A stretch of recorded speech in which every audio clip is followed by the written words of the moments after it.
right? A girl asked another girl, "Does this dress make me look fat?" No, it's fine. And a guy asked another guy, "Do I look fat?" And you're like, "I have 3 fat friends, and you're 2 of them." Yeah. That's what it should be like, right? Yeah.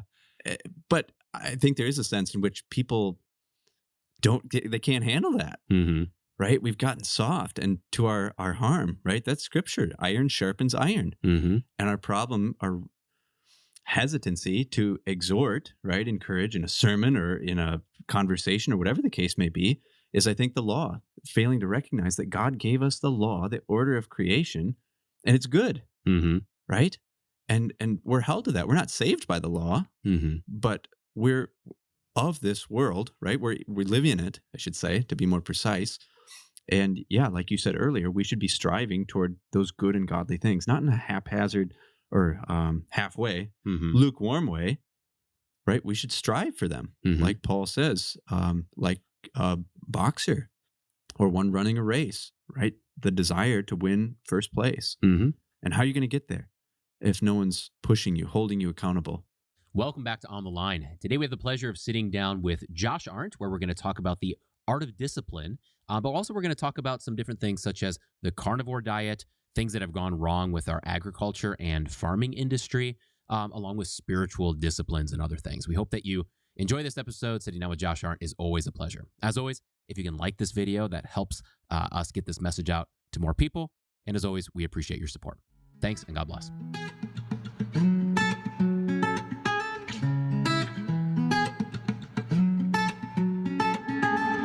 The sandbag, right? So the whole point, I forget where it cut off, but I think you had at least articulated how, kind of like CrossFit. I don't think it's quite as complicated as CrossFit. Okay. Right. So I think it from my experience, it's more for beginners, I would say, or maybe intermediate. I don't know if this would be like my first go-to if you haven't worked out in years, but, but it's certainly not as advanced as CrossFit. I don't have much background with CrossFit, but I do like, your point of it's a little bit unstable. Not a ton, but like it's enough to where it's similar to when you're lifting normal things. Yeah. And it's not perfectly balanced, right? Like when I do a bench press, like my hands I get them so they're almost exactly the same. So the weight distribution is exactly right. To where if this is a little bit off center, like immediately you're using parts of your core and stuff like that. So you were talking about that, and then go ahead. Oh, I guess I just said, was saying some backstory that I got 100-pound bag at first, and it was, I hardly lift it, those movements. So I went back to the 60 or got one of these from GoRuck that we were showing and did this 10-week program. And after that, the 100-pound bag, it was still heavy for certain things, but incredible the amount of strength that you gain and all those little stabilizer muscles, kind of like you had said earlier, with that you maybe don't work at a bench press or using dumbbells or things like that when you're more supported, because it's a lot of standing up, right? You're standing up, you're walking with it, running with it, bear hugging, over the shoulders, whatever. So yeah, I think it's excellent. Well, I would say even, I'm very early in this, right? Maybe 2 weeks in or so, but I would say I've noticed difference in areas, especially like my lower back, which after doing the first couple ones and doing power cleans and things like that, I noticed how weak that area had become. And my workouts over the last, 9 months have not been great since Mira was born. She went through college. So things have been much more scattered than they have been historically. So I'm coming into this knowing that I'm, coming in and do it a little bit weaker than I normally come into things. But I would say that, probably for the 2-3 months before this, I've kind of been dabbling into more traditional strength training and can't say I've noticed a ton of difference, maybe a little bit more, hand strength or able to add a little bit of weight. But I would say with this, I've noticed very quickly that my body's learning how to adjust to lifting things again, just because it's using all of those natural muscles. So I'm very interested in it. Yeah. Yeah, that's kind of my point. I think, and that's what I'm doing now is more traditional strength, I guess you'd call it, dumbbells, not barbells. We don't have, but you focus on a specific muscle, right? For muscle growth, unless you're doing something different for strength. But for most people, I'd say that, the sandbag is excellent because it's functional and it translates very nicely into day-to-day life, especially if you've got kids, you're picking them up or hauling in groceries or, things like that. And maybe even especially for somebody who hasn't exercised recently or in a while or, wants to get into something. Yeah. And there's an ease of transportation. Like we're going to Florida here in like 2 weeks. And it's just a bag, right? So you just I'm going to throw the sand back in our sand pit in our backyard, pack it into a bag, our suitcase, and then go there. And we're going to Panama City Beach. So I'll just take sand, fill it back up, and now I've got my gym basically, Yeah. that can go with me. Yeah. So maybe recount your background a little bit, because biking has been your main thing for years. Oh, yeah. You've always been an exceptional biker, but probably 18 months ago, I think was when 18 to 20 months ago, I think is when you decided you wanted to try strength training. Yeah. And at that point, we were probably 5 months before your first recording. And at that point, what did you weigh? Probably about 135, Okay. 140, somewhere around there. How many pull-ups could you do, or push-ups? Which one do you want to go with? Pull-ups. Pull-ups. How many pull-ups do you think you could do at that point? That's hard. I don't know. Probably a bunch. Yeah. 15 maybe. You could, before you started working out, you could do 15? I think so. I Okay. could always do a bunch. I Yeah. was looking back in like baby records my parents gave me, and I think in 5th grade I did like 12 pull-ups or something like that. Mm-hmm. Yeah, so I was always doing pull-ups. Always good at pull-ups. Yeah. Okay. Yeah. Yeah. I mean, whatever, relatively speaking. But yeah, I could probably do a bunch. Yeah. So then you did about a year to 15 months of probably normal strength training before you got on the sandbag. Yeah. Yeah. Yeah, it's just And you did the year of pull-ups. been a couple of months ago, right? So a year walk of us through pull-ups. some of the what that was like, or what some of the steps and the things that you did. Where do I start? So I think it's a good example for someone that maybe who has not been working out, right? Because our topic here is kind of discipline, and Okay. we're talking a little bit about physical discipline here, but just to put in mind for maybe someone who hasn't worked out really, or done strength training, just to show the progression, the very quick progression that you've experienced, I think is the advantage. Well, maybe I'll go back even further to like when we were at seminary, and when you said, I would always biked, right? So growing up, enjoyed it. It's just a fun thing to do, and kind of got out of it, and then took it back up in college, and then transferred over to seminary. And then some of you guys are like, you gotta lift weights. And I said, nah, I don't need to do that. Right. It's all about your heart. Mhm. And I think that that's still true. To walk every day or run and, use your heart is super important. But then I heard, and maybe it was a pre-midlife crisis, right? As you age, you lose strength, you lose muscle mass, and you could probably have the best heart in the world, but if you don't have the strength, the stability, the balance, right? You hear what's the biggest, one of the biggest risks for people who age as they get older, it's balance, right? Mhm. And you don't have muscle mass and bone density, breaking a hip, things like that. And I don't say I was afraid of it, but you think about that more. So yeah, I started talking to you about strength training, and you showed me a couple things. I next to no knowledge about it, but yeah, I started off and didn't really like it because I was inside and I'd rather be outside. But it's something you got to do, and stuck with it. I think that's the biggest thing, Mhm. to keep with it. Was there a point that you felt like you started to enjoy it, like a month in, 3 months in? Yeah, it's a weird thing because I'm getting to that point a little bit more now, and it's probably been that way for, well, I don't know. Even right away, there's an aspect in which you enjoy it, especially I think for guys. You can see the muscle definition, Mm-hmm. right? You get a pump going, and you kind of like you look in the mirror and can say, well, this is what I could be like, Mm-hmm. right? You're growing your muscles, so there's that sense. But still, I'd rather be outside, and that's kind of where the sandbag was alluring. You could do these workouts outside. I did it Mm-hmm. back in the early fall, and it was great weather and what have you. But yeah, then I mean, as far as the pull-ups go, there's I kind of like setting a goal and then sticking with that goal. So I had done pull-ups in the past. I think for 3 months, I did, what was it, 100 every day or Mm-hmm. something like that, and finished that, and was kind of done with it. And then a few months after that, I thought, well, I'll do 100 every day for a year, and that was an interesting road. And you accomplished that. Yeah, I did. Mhm. I did. And I varied it up throughout the year. So there was a guy who was asking me about it, kind of how I did it. And I don't want to be so strict and methodical that it, becomes boring. But I started with 100 every day, and I would do them in sets of, well, I don't know, 10 or 15 or 20, or, increase one each day. So I'd do 15, and then the next day, 6 sets of 16, next day, sets of 17, if that makes sense. Mm-hmm.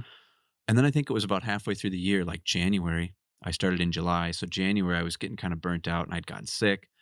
And so I thought, well, what if I do 200 a day every other day. Mm-hmm. And I think that was awesome because it allowed me to recover more. Mm-hmm. And, I was getting more strength so I could do more sets, more in each set, sets of 20 or 25 or 28. Mm-hmm. Um, and again, it varied. Some days I would do, well, and say I'd go on a vacation. We went on a trip and I would work those pull-ups in ahead of time, right? So I could kind of Mm-hmm. take a break. So there was a day I did, I think like 400 in a sitting and it was like an hour or whatever. And Yeah. it's, I So you mean, just sat for an hour and did yeah, just 400 ground them pull-ups. out. Yeah. It was awesome. But that wasn't every day. Mm-hmm. So it was fun to have that variety.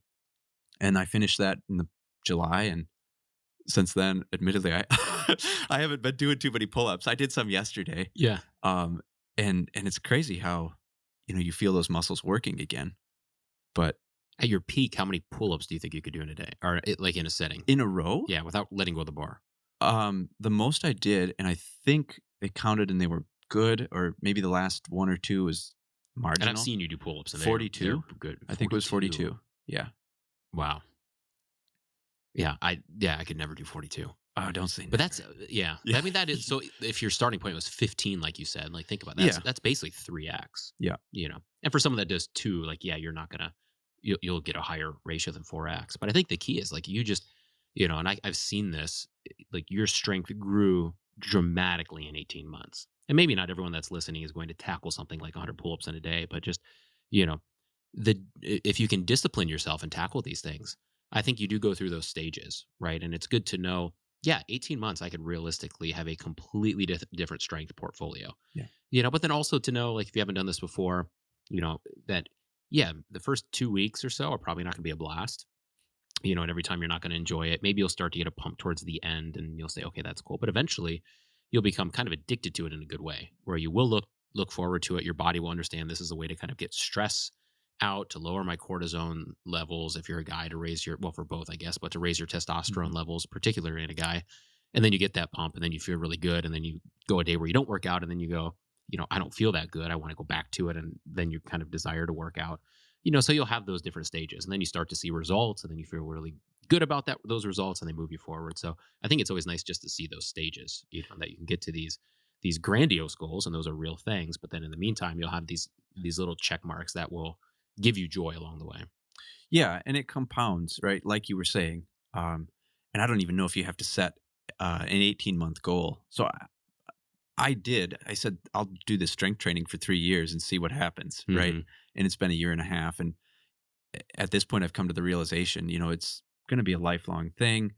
And I'd like to emphasize it more, here on the beginning and build that base. And then hopefully, not be able to taper off, but not be so methodical about it, where I'm going into the gym as frequently as maybe I do now. Because again, I still enjoy much more so going outside and riding bike and hiking and things like that. But I think it's that base that lets you do those things, right? So, but then that, like you said, carries over to all aspects of your life, right?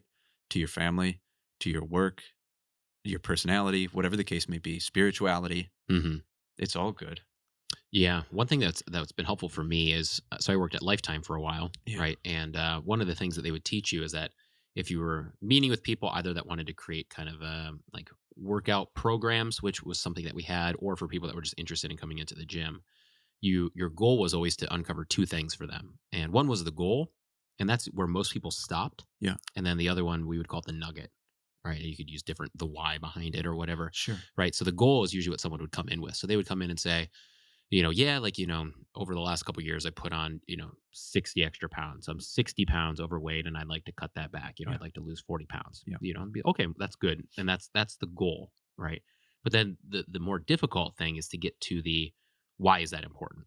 Right. And then you'd have to get them to articulate, like, well, my kids are, at this age and I'm finding it difficult to, I don't have the energy to do a lot of physical things with them. So I think I'm missing out on things in their life, so that's the thing that you latch onto, right? So it's just, okay, I want to be present with my kids. I want to, if they're young kids, like I want to be able to get on the ground and play with them and have high energy and not be like feeling tired at 5 o'clock in the evening, when I need to be engaged with them, or if they're older, like, I can run around and play football in the backyard or whatever it Yeah. is. Right. Yeah. Um, I remember one lady I met with, and she, I forget what it was, but I forget what her goal was. It was something, health wise. And she was really kind of like sharp, like her guard was way up.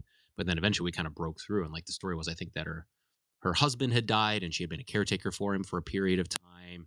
And then before that, they were really close. So she's like, it's been a long time since I've had a social life. And my confidence was kind of built into that relationship because that was my comfort zone. And then I was caretaking. And now she's like, now I've got to go out and like socialize in ways that I haven't done in a long time. And I'm not really secure in myself. And so then we got to that nugget. And I remember she worked with one of our trainers, and I worked there for about a year. When I left, she was still there regularly, right? So she had actually Yeah. stuck with that, and I think it's because she had a strong why, and she was able to articulate that. So that's always something helpful to where, Yeah. if you want to reach these goals, like try to latch on to what's the vision of your life, how that's going to be different if you actually achieve that goal of whatever it is. Yeah. Mhm. Yeah. And I'm sure he's not the first one who's done it, but if you've ever heard of Peter Attia, Yeah. Mhm. he talks about it in this very similar way, lifespan and health span, right? And he calls it, what is it, the Centenarian decathlon? Basically, what do you want to be like in the last 10 years of your life, Mhm. right? And then reverse engineer that backward. So, at 80 years old, do you want to be able to, what? Right? Get on the ground and play with great grandkids?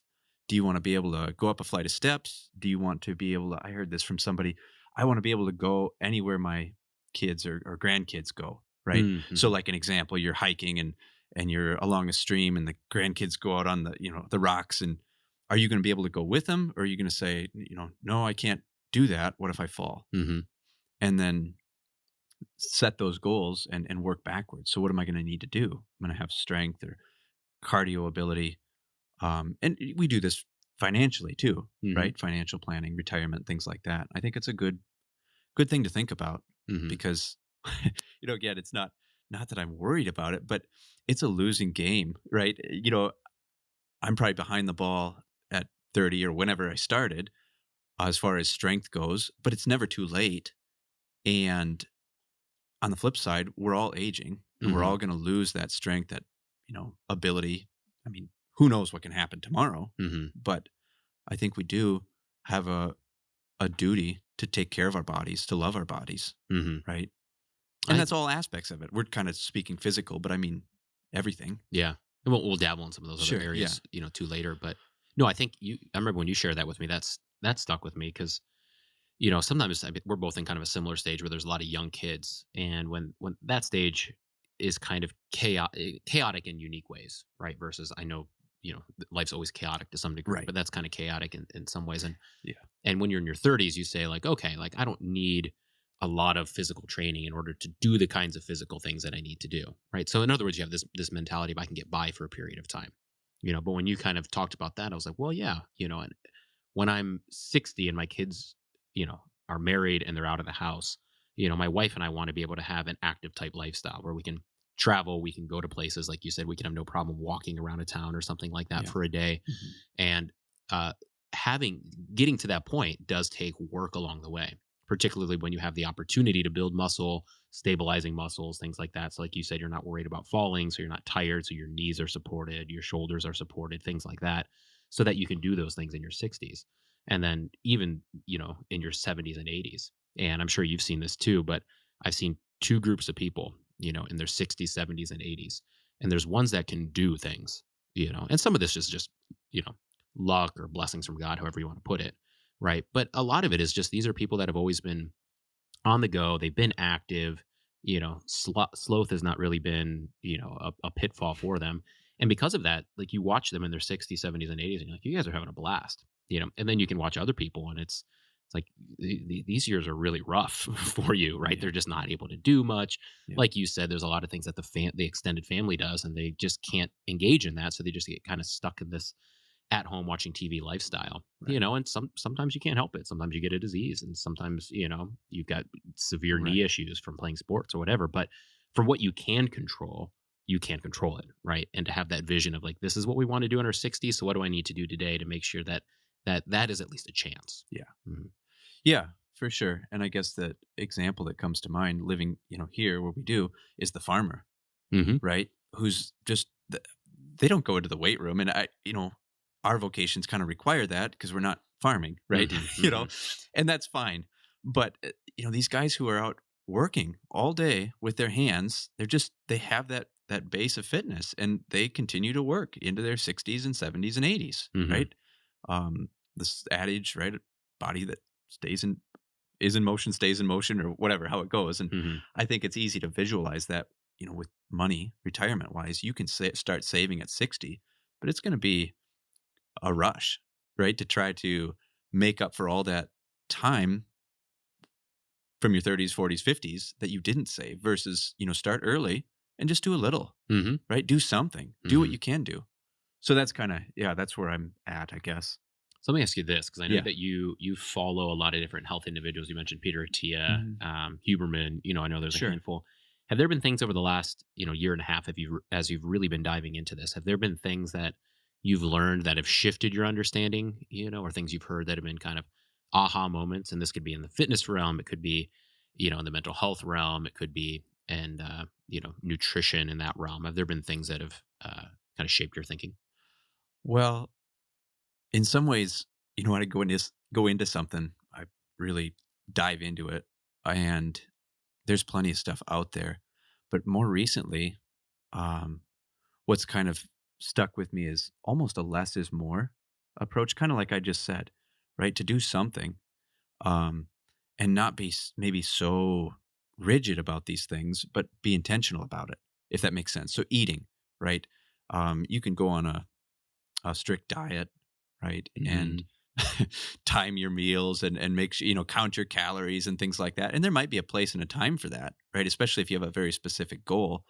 But if you're intentional about it and you're eating, generally healthy foods, or staying away from sweets, soda pop, things like that, that's going to get you most of the way there, Mhm. right? And same for fitness. You don't have to be in the gym 6 days a week, and I've backed off on that too. I think I was getting kind of burnt out, fatigued. Mhm. And now, after this sandbag 4 days a week seems like it's enough. Mhm. And you can ramp up the intensity for each of those days, or, make your time meaningful when you're there. And then you still have plenty of other days and opportunities, or, to do other things. Mhm. Um, I just yeah, yeah. kind of lean into that one real quick, and then Yeah. if you have others, but yeah, I think that's you and I are both oriented the same way. We connected on this very early. Like Yeah. we're all or nothing, and we're extreme in everything we do. But what you said, I think, is quite wise as I get older. I'm not that old, but I'm older than I was in my 20s. But when I was training for the last Ironman in 2022, Sure. I was legitimately burnt out, and I've never experienced that before. But Yeah. leading in, you kind of follow. There's a program you should follow, and it's smart. And I wasn't so smart, right? Where when I would have like my Saturday rides, or I started to mix. You're supposed to do long rides where you're at like 70, 80% intensity Sure. for race speed, and then you're supposed to have days where you kind of hit that 100% intensity, but you're doing it in short spurts, right? So you're Yeah. training your VO2 max and things like Yeah. that. And I would just get so competitive with my pace Yeah. that when I would go on these long rides, I would be like, at 90, maybe even close to 100% speed. And I was like, well, I'll be fine. And I wasn't fine. And I was completely burnt out. My Yeah. knees were shot. I was really tired. I was cramping up. And I had, I think, a couple months where after the race, where I was just exhausted. Yeah. Like I just couldn't get enough sleep. My body was always sore. I wasn't really working out much. And I'd read it, heard about this, and heard about that from other racers, and I was like, not me. And it was really, it really kind of hit me. But your body can only do so much. But then the other thing too is, for me, it's like if I'm working out, I like to do it 7 days a week because it has to be in my routine, right? So when I wake up, I do this same thing, and I've realized that when I do that, when I fall off pretty hard, right? Sure. So Yeah. like if I'm going for a while and then I miss 2, 3 days because of some reason, then I might miss another week, or another Yeah. 2 weeks. And I'm like, Yeah. well, what's going on? And it's like, because my mind's not ready to jump back into the 7 day. So I think I've been working on it for probably about a year and a half. And I'm not quite there yet of just trying to find that balance of saying like, yeah, it's okay to go 3, 4 days and it's okay to just do a 30 minute. Like you don't have to be just spit exhausted by the end. Yeah. So I think there's a lot of wisdom there. For sure. And variety. So, um, 7 days in the weight room is different than 3 days in the weight room versus you go on a hike, another day, a bike ride another day, whatever the case may be. You know what I mean? Hmm. So you're doing different things and you're still getting a workout in. So I guess maybe that's more of our personalities where it's like if you're not pumping iron 7 days a week, you're not working, right? Yeah. You know, and your body tells you that. I mean, you could use uh, wearables, Apple Watch, things like that, to watch your heart rate, but even just kind of getting a gauge in the morning. How do I feel? Am I Hmm. groggy? I've done with the pull up bar, just a hang test, right? So I'll set the stopwatch and hang for a minute or whatever, see how long I can go. And Hmm. over time, you get a gauge for that. Your body tells you, I'm recovered or maybe not so much. Yeah. And in that case, I guess, it's fine. You're still doing, it's good to do something, Hmm. but you don't have to go all out. Yeah. And again, I don't know. It sounds like the theme. It's crazy to say, at 30, whatever we are years old now, but it does. It does take longer than when you were 20, Yeah. right? Or in your teens, you just, tear a muscle and the next day it's like it magically grows back. You're fine, but it's not that way. Well, I think it's only like half of our stem cells are still, Is that right? working as it was in its 20s. Can you look that up, Bennett? What's like the depletion rate of your stem cells are? But there's a big jump even in your 30s. And it's something like you only have 20% by the time you're 60. Normally there's things you can do to, I think, shift that. And I think there's a lot of focus on that in the nutritional field too. But yeah, with this notion, even just thinking of nutrition, and I do want to talk to you about, more extreme nutritional things that I'm interested in here in a couple minutes. But uh, it's always funny whenever I bring up different like nutritional things with my dad. He just kind of laughs, right? Because he's very slow and steady, and he makes Sure. the point. He's like, because grandma from Germany, my grandmother's, lived in Germany till she was 30, and like she would just eat liver sausage, and we would eat rotohuctus, which is like basically raw hamburger on rye, and a lot of lunch meat and stuff like that. And there was, a period between the 80s and up to pretty recently where it's like, well, those things aren't good for you. You need to, move towards grains and move towards vegetables, and that's been there. Now there's a big pushback. My dad's like, yeah, the nutrition industry is always coming up with new ideas and rejecting the old. And I think that's true. And they can discover new things. And, I think there's some merit to some of those things. But in the end, it's like, if you want to be healthy, yeah, just stop drinking pop. Just cut out high fructose corn syrup. If you want to keep cane sugar, like go for it. Not a huge deal. Just cut out high fructose corn syrup and probably cut out seed oils. And if you just do that and just and eat as much as you want and just eat regular food, like cheese and meat. And if you want to eat vegetables and things that grow, and grains that are not highly processed, good bread, do that and eat as much as you want. Eat a bunch of eggs, eat a bunch of bacon, and like you're going to be just fine. Yeah. Right. Yeah. But usually we fluctuate between eating a bunch of this stuff that is not designed for your body, that's been made in labs. It's just absolutely egregious, and then we go on these big health kicks for a little while, and then we end up just throwing our body off. It's like, just eat food that comes from the earth. Like what we've always understood food to be. Yep. Avoid the middle section in the grocery store for the most part, right? Stay on the outside where you go through and there's like fruits and vegetables and things that grow and breads. Try to find like locally made breads, and then go through the meat section and get some stuff there, and then get over to the eggs and the dairy, and just do that, and you're going to be just fine. Yeah. Yeah, definitely. Do everything, skip everything except for the meat. Right. Or just the meat. Okay, let's talk about carnivore. Did you find the stem cell thing, Bennett? You want to hear a funny story about stem cells? So yeah, I think there was some calcium layer on my eye, right? Uh-huh. So the cornea was clouded over, and they can kind of scrape that off or whatever. And it sounds worse than it is. It's supposed to be not a big deal, but they went and did this or whatever, and they said, does this hurt at all? And I said, no. Well, your stem cells are probably shot, right? Because you're supposed to have some pain with it, or that whatever the case was. They expected that it would hurt, and said, no, don't feel it at all. And they said, yeah, your stem cells around your eye are just shot with all the surgeries I've had or whatever. But maybe it was because I'm turned 30 years old and half of my stem cells also could be because I think your pain tolerance is like a Roman soldier. It's through the roof. What's it say? Decline. It doesn't give any percentages, does it? I thought it was like 60%, or you only have 60% of your stem cells left in your 30s, and you're down to like worse when you turn 70. Okay. Well, and again, that makes sense, right? Just with recovery. Mm-hmm. right? It takes longer to recover. You've got to be more intentional about it. And yeah, I want to hear more about your your Carnivore? meat diet too. Okay. But that was the other thing that stuck, and Oh, we yeah, can here we come go. back to it. Was the with exercise is the movement itself, right? So rather than just trying to push as much weight or whatever. Whoa, look at that.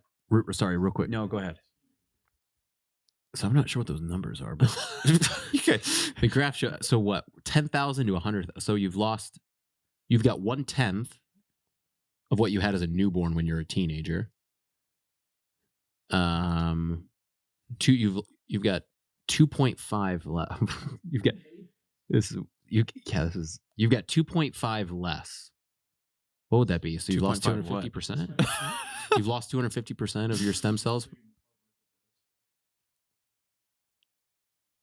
I think this is beyond our scope. When you're 30. I think you have 2.5 less stem cells when you're 30 than when you're a teenager. And then you've got 4x less when you're 50.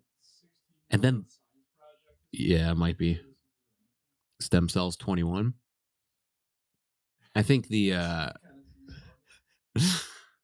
don't know. I think the FBI put this out to throw us off. Point Either is, way, there is but a yeah, when you're decline. 80, you've got 20x less than as a teenager. So I don't know if someone smarter than us can put that in the comments and show what that is. we'll These hear about graphs it. aren't very helpful. But yeah, point being, you lose a lot of stem cells. Right. But even by the time you're 30 compared to a teenager, you're Sure. 2.5x Sure. less. Yeah. Okay. Yeah, and there's points about that with, the strength decline, Mhm. 10% each decade or something like that, and muscle mass and, Mhm. kind of how they correlate. So, yeah. Yeah. Take that for what it's worth. But it's an uphill battle or an ongoing, right, to do something. So again, that's Yeah. where, I guess, circling back, my idea of, I'm going to go into the gym and get fit in 3 years. I mean, maybe, right? But then you can't quit either. Mhm. So to have the mentality of a sprinter is probably not the best. Yeah. Right. We've got to play the long game and be smart about it. Mhm. So you're not injured, because that's a big one too. Mhm. And I guess that's what I was going to say before we started talking about stem cells, was the importance of, focusing on the correct movement Mhm. rather than just going in and heaving weights kind of a thing. Yeah. Right. So anybody can do that. Mhm. You can't squat a lot of weight. That's fine. Do body weight squats and perfect the form. Mhm. That's huge. Those movements that we've been designed for, that God created us, right, to squat, Mhm. to be on the ground, right? Chairs are the enemy right Mhm. now, and here we sit. But but it's good to roll on the floor with your kids and get up off the floor and all those things. I think there was a study that said countries that don't have furniture, a lot of furniture in their homes, maybe even floor beds, their risk of falls later on is like nothing, which is Really? amazing. Yeah. Right. So we could take away from that, go on the ground, right?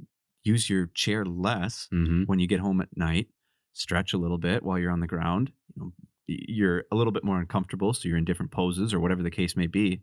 And just doing that is likely going to reduce your risk of falls later on in life, like Mhm. almost entirely. Yeah.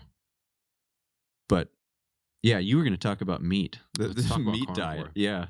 So I'm very interested in this, and caveat it with the point that we made earlier of like It's moderation. This is not moderate by any means, but what is it? Yeah.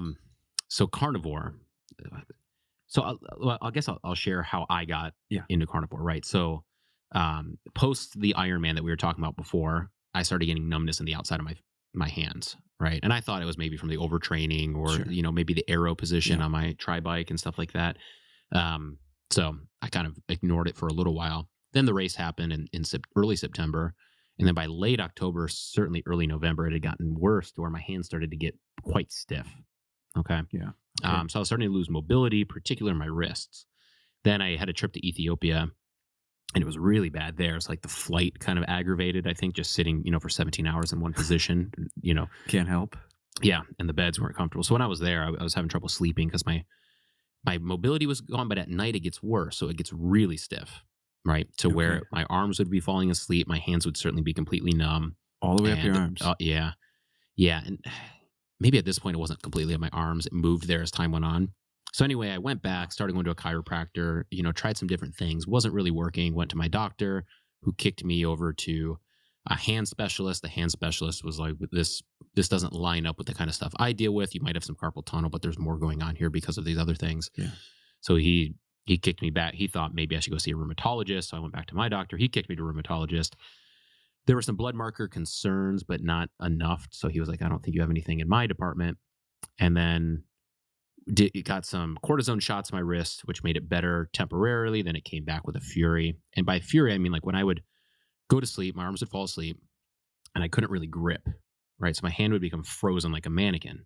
Huh. And then I would go to like roll over and it would be like, it'd be so painful that I would kind of instinctively grip, right? Because you got to grip your sheets when you roll over.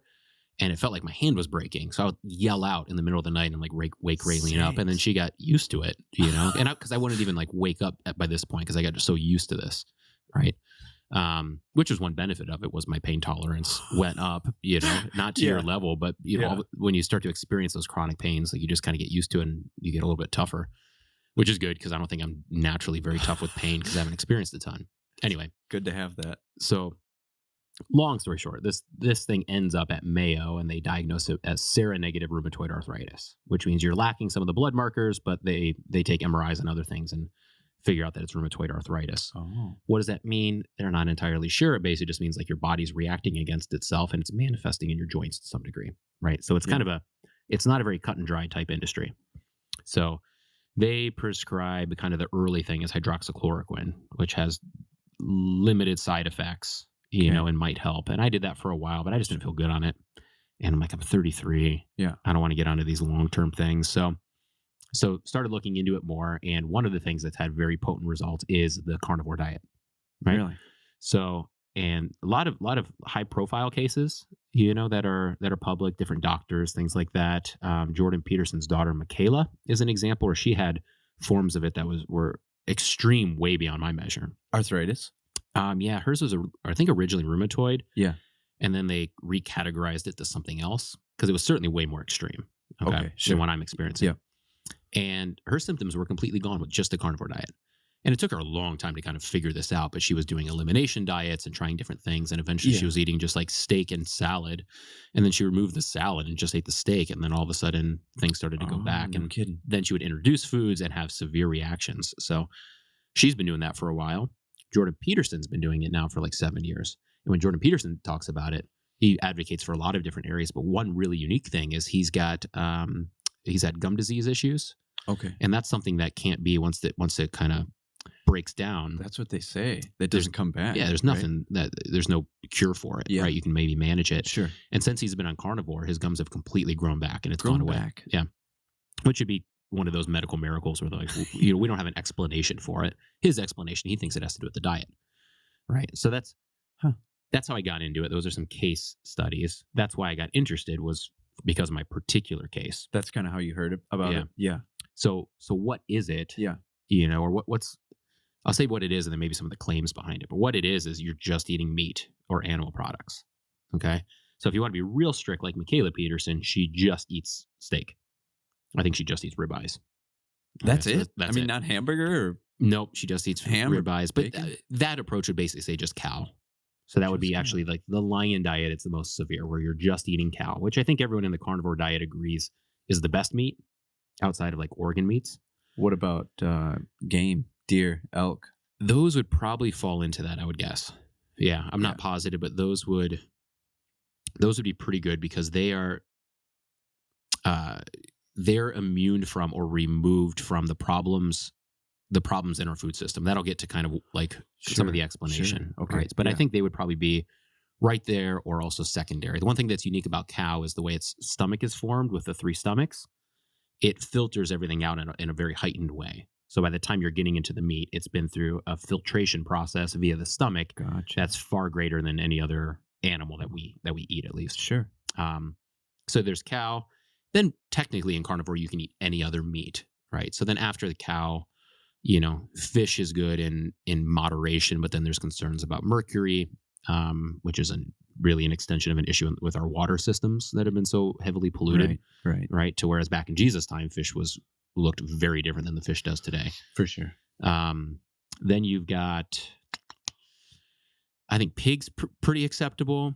Chicken's okay, but it's not quite as acceptable. They don't process very much. So what they eat is kind of what you eat, So if you bought from Tyson, oh yeah, pumped full of steroids, yeah, probably not the best. That but if you passes had on, yeah. So it's like farm raised chickens, might be a different story. Yeah, right? I They're think you're eating right. Bugs and grass and because one big concern in this whole thing is soy. That soy causes a lot of issues, and soy is one of the main aspects of feed, right? Yep. So if you feed soy to a cow, I forget what the number is, but I think only like 10% of it remains, or maybe even less. By the time you eat the cow, the soy. Yeah. Yeah. When you eat a chicken, 80% remains. No kidding. Yeah. Wow. So that's an example of like when you eat the chicken, you're eating its environment, and that's harder to control. To whereas a cow, if you can get a grass-fed organic steer, great. Yeah. If you can't get that, it's not as big of a difference, right? Because the cow filters out its more. environment. That makes sense. Yeah. Okay. So for me, what I landed on, and I've done this twice, for a total of 50 days or something like that. Yeah. And what I've landed on is ground beef is what I like the most, because I can get some of the fats in there, and it's much easier for me to eat than steak. For some reason, I actually don't prefer steak when I'm on it. So I just do a lot of ground beef. That's my main thing. And by main thing, I mean, when I sit down with ground beef, I sit down with like 1.3 pounds of ground beef. What do you do with it? Make hamburgers? Make patties, or just yeah. I'll make patties. I'll make like 6 patties, cook it in beef tallow. Okay. Which is beef fat. Yeah. And then I'll put butter on top because you need a lot of fat. Fats and you crave fat. And I'll eat that. And that's my main thing. My treat throughout the day is bacon. I'll probably eat a pound of bacon a day. and you feel great on it. Right. So like if I eat a pound of bacon not on carnivore, like I feel sluggish and like bloated, and my stomach hurts a little bit. I don't know about bloated, but my stomach hurts a little bit. If I eat a pound of bacon in one sitting on carnivore, I'm good to go. Right. And I'll even eat some of the bacon fat. Yeah. Like I'll like spoon it in, and it tastes great because your body's in keto at this point. So it's running off of fat. So you need to get fat. And in fact, one of my early mistakes was I wasn't getting enough fat, and I felt very weak and my energy was low. And then I calibrated, started getting more fats in, and that was good. You noticed a difference. Yeah. And then the next thing I eat is eggs, and that's basically it. I'll eat some sardines here or there, but ground beef, bacon, eggs, and cheese. So I do eat a lot of cheese. Do eggs and cheese count as they do carnivore? Formally. Oh, okay. There's debate on those. Yeah. Even milk's a little bit debated, but milk would probably be the first thing to lose out in the debates. Sure. Cheese would maybe be the next one, although you can stay in ketosis on it, and it's a good way to get fat. So I like it. Okay. And then eggs, some people have allergic reactions to eggs. So like if you were doing it for something like an autoimmune issue and you weren't seeing results, the next thing to cut out would be eggs, because sometimes people just have problems with eggs. Yeah. Interesting. So it's kind of a long explanation, but so that's what it is. So what was it like? Yeah. I mean, you said you had more energy, right? But how long does it take? Probably a week. The second time was much easier. The first one was longer. So the stages you go through is maybe first you got to break into ketosis, and that's going to take you 3 to 5 days normally. Yeah. So you'll have the normal keto flu if you've not done that before. If you've done it before, you're probably fine. And that's just going to be, you're going to feel weak, maybe slightly sick, but mostly just weak and tired because your body is moving from a glucose, carb sugars system, right, to a fat system where ketones are the travel mechanism. So that's kind of your first hurdle. The second hurdle is you're not getting any fiber. Oh, so that means you're going to have a lot of diarrhea for a period of time. So folks say that's really important. Fiber.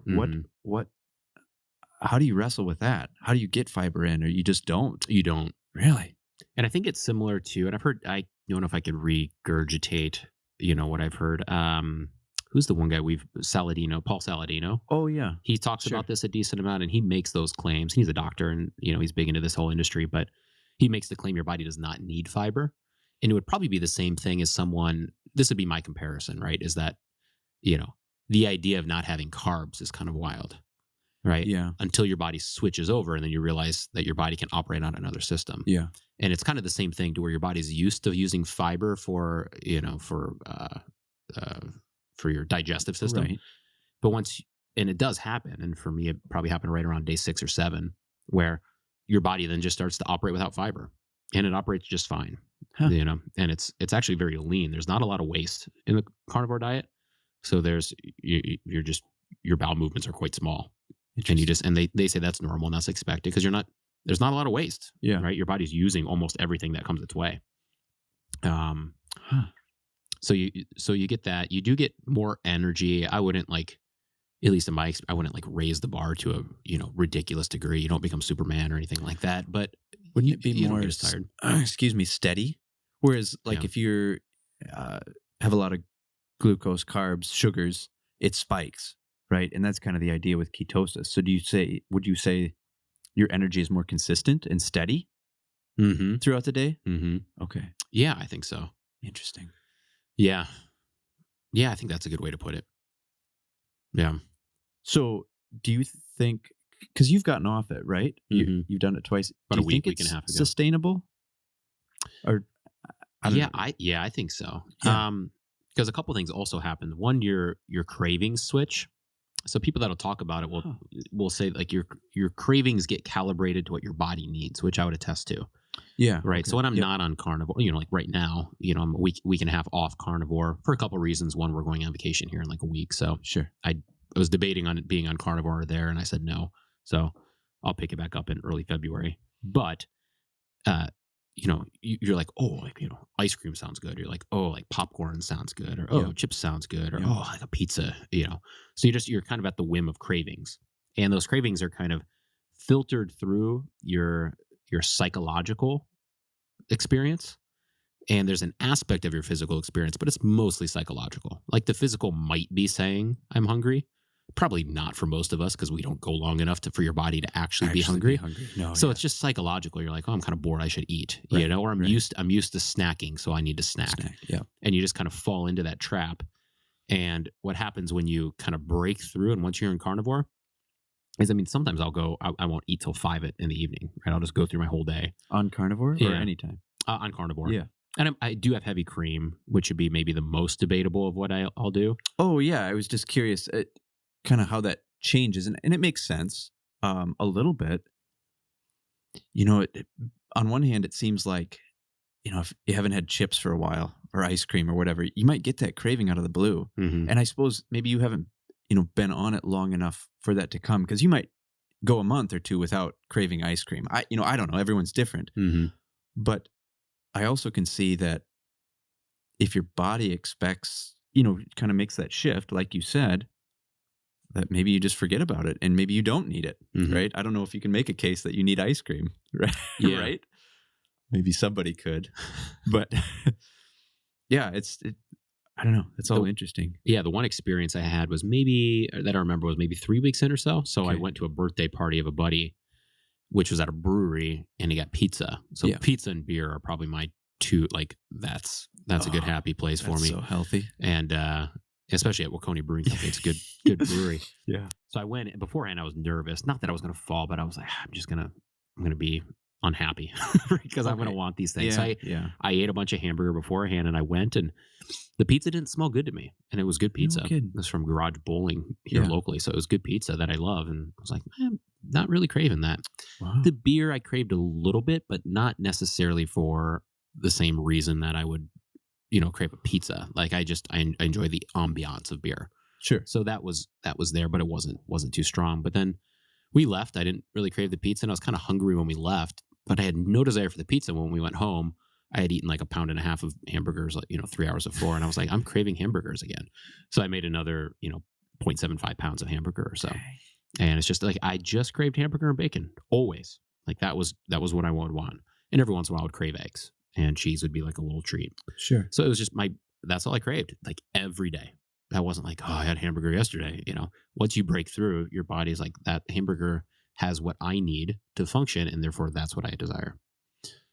So what do you think, going forward? how do you see it? Is something you hope to cycle on and off throughout, or become more consistent? Or and aside from, I can't remember if you said or not, the energy, did it work with your joints? It was tough to say because there were other factors that played a role, particularly the first time. I felt much better at the end than I did at the beginning. And that Okay, was, I think, yeah. 33 days. And then I got sick. Like I got legitimately sick and got the flu and Uh, was not in the mood to eat ground beef when I had the flu. yeah, Right. sure. So I kicked off there, and it was right before we started doing some of our summer traveling. So same thing. I was like, well, do I really want to be on Carnivore when we go to Wyoming, when we have our pastors conference, when my in-laws come into town for a week, you know? So I kind of gave in that way. But then the summer came along, right? And summer I've learned is much easier on your joints than winter, Oh, which yeah. I've heard older people Yep, say, and yep. I can vouch for it 100%. So it's always tough to tell where the benefits came from, unless if I did longer, right? So I would like to do longer. You asked about the sustainability of it. The only thing I would say that's not sustainable is socializing. You know, Why not? I mean, can't you just yeah, say, I'm just going to eat meat? yeah. If I had the level of discipline as you, I think I could. Well, I shouldn't say it that way. I definitely could. Yeah. I don't know if my desire is strong enough yet. Yeah. So, like for instance, when we go to St. Louis here in a couple weeks, and we're going to be there we're going to be gone for like 6 days. Mhm. You know, I don't really want to be on Carnivore. Could I? Yeah, like we could. They've got meat in St. Louis. I could go pick up meat. Right. We'll probably have an Airbnb. I could cook it there. Sure. Also, it's kind of nice just to like grab lunch, you know, or to I Not don't know, ha- like to socialize, to go Yeah. to places and just do the things. Well, right. It's kind of like I said earlier, you hear the gym bros, right, packing their meals in Tupperwares and things like that, right? Yeah. And I haven't done that, but you hear about it, and if it works for you and that's your goal, I mean, maybe it's fine, but it does get in the way, right? Mhm. From just, yeah, let's go eat something. You don't have to be so intentional about it. So, but yeah, I'm curious too. Like, well, I guess me with alcohol, right? And they say that you're off it for a week or two or a month. That's hardly scratching the surface, right? Mm. You really start getting the benefits after 3 months or even a year, right? I think you can, or smoking too, right? They say your lungs start to get better after, I don't know if it's 2 years or whatever it was, Hmm. but you know what I mean. There's a difference between doing it for a month versus 3 months versus a year. Yeah. So yeah, that's curious to hear Yeah, and I what think you that's noticed. because I'm so intrigued by it. One, just the experiential, but the other, like the notion behind it, I think is very interesting. And there's a couple things. I'll just go the one that's I think the most compelling, Mhm. right? So I think that those that are advocates of carnivore, some of them would say that this is just the best diet, period, historical, like throughout the centuries. Like that's just the way it goes because it contains all of the things that your body needs and nothing that you don't, right? To where when you're eating grains, like your body just has a lot of things that it doesn't necessarily need or built for. And they'll make some other grandiose claims that I won't go down, but they're at least interesting. Sure. But the things that I think that is the most interesting to me is the claim that our food system is so broken by the mistakes of the last 100 years, particularly the last like 40 years, Yeah. going, well, probably the last 30 years into the 90s, that extreme measures are sometimes needed. So what do I mean by that? Well, the glyphosates is a good example, right? So if I'm pronouncing that right, glyphosate is the main ingredient in Roundup, right? Okay. Yeah. And Roundup was I think it was originally it was something else, but then it was eventually repurposed to kill weeds. And they realized that you spray it on weeds, kills weeds, right? Yeah. So that worked. And then the farming industry figured out that if you could just spray everything and kill all the weeds, that would cut off a ton of work, like paid labor or machinery and stuff like that, where you have to take care of the weeds on And whatever better it is, yields. yeah, and better yields. So how do you do that? Because if you spray Roundup onto crops, what happens to the crops? The crops die. Well, they figured out how to genetically modify the crops so that they were immune towards Roundup. Yeah. Right. Yeah. Now, I don't understand that industry, right? So I can't go into the details there, but that already sounds pretty suspect. The fact that you've changed the genetic makeup, Sure, I think, right? Sure. Yeah. So that took place in the 90s, late 80s, 90s. And then what happened was you could just hire a crop duster and the crop duster would just spray Roundup on the entire farm. Yeah. So what's the problem there? Well, now you've got a genetically modified crop. Now it's been sprayed with something which is meant to kill weeds. And how much of it washes away, I don't know, but that's something that I don't want necessarily on the food that I am going to eat. And in the US today, 80% of all of our beans, all of our wheat, and things like that has gone through this process. I think that correlates with why so many people have gluten allergies. Oh, and then they yeah. go to Italy where this stuff was never allowed. It was always outlawed. None of this has touched Italy. And they can go and they can just eat Italian bread. And they're like, oh, I feel fine. Like, Interesting. I think this is why. I can't prove it. The people that speak about this obviously can't prove it. It's not something you can just put in a lab and test per se. Sure. But I think that's why we've had these issues. But then something else takes place. And that is, where does all the glyphosate that washes off go? And it goes into the soil, right? Where do crops get all of their nutrients from? They get it from the soil. So now we're 30 years later and we've been killing the soil. And we've got people up here that are hunters, right? And there's something, Bennett, do you know what it's called when you've got the, what's it called? It's those, the deer that are like really sickly and they don't grow. Chronic waste. Yeah, chronic waste. So you've, and it only happens in, yeah, they do. Yeah. Yeah. And it's only in southern Minnesota, not northern Minnesota. Yeah. And one of the guesses is like, well, they're like eating things off of these farms that have been killed with this glyphosate, and it's like poisoning them to such a degree that they can't actually even like store things. Like you've got poisoned deer running around, right? Some inbreeding could be. Okay, yeah, that's Sure. a hunter's argument. Well, yeah. But yeah, so now you've got that long-term effect. So basically, then what does that mean? Well, that means that most of the beans you get, right, have gone through this process. You know, a lot of the crops that you get, the grains, but even a lot of the vegetables are such that they are not the same vegetables that we had 100 years ago, before the soil was so contaminated with things that we've made in labs and sprayed all over it, and the genetically modification process. So when you take all of that and then you say, you know, right, so there's your grains, you know, or a good portion of them, unless you can like really source them properly, you know, make your own bread, sourdough, something like that. There's a lot of your vegetables, you know, and then even the ones that you plant in your own backyard, you can avoid a lot of that, but it's not immune from the whole process. And then there's studies that are showing that even the rainwater, right, has certain levels of this. Sure. Because where does the water come from? It comes back out of the ground and Yeah. it pulls some of this stuff up. So we've caused some really grandiose issues, right? So how do you remove yourself from that contamination? And one way is to do it, probably one of the most effective ways, and maybe easiest way, I don't know, is just eat cow. Because what does cow do? It's got this very unique stomach that processes this stuff out, so that it's one of the things that filters out all of these issues that we're talking about, right? And is it 100%? No, but it's substantially more than what you're going to get if you're eating chicken, or if you're eating the beans and the wheat and the vegetables themselves. So that's one of the cases for carnivore, and that could be one reason why people who have autoimmune issues, which could be associated with the diet, I think there's a really good, strong claim there. Yeah. Could be your body reacting against these chemicals and poison that we've just thrown on everything. Yeah. And if that's the case, how do you remove that, you know, while still feeding yourself? And like one way is to eat cow. And that might be one reason. Drastic times takes drastic measures. That's right. The way it sounds. Yeah. Yeah.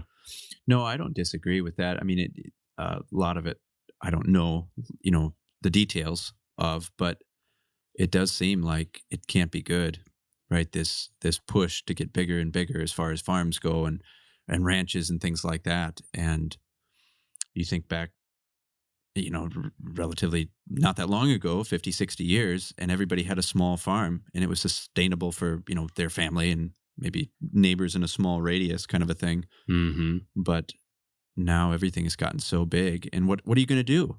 I mean, I come from a family of farmers, right?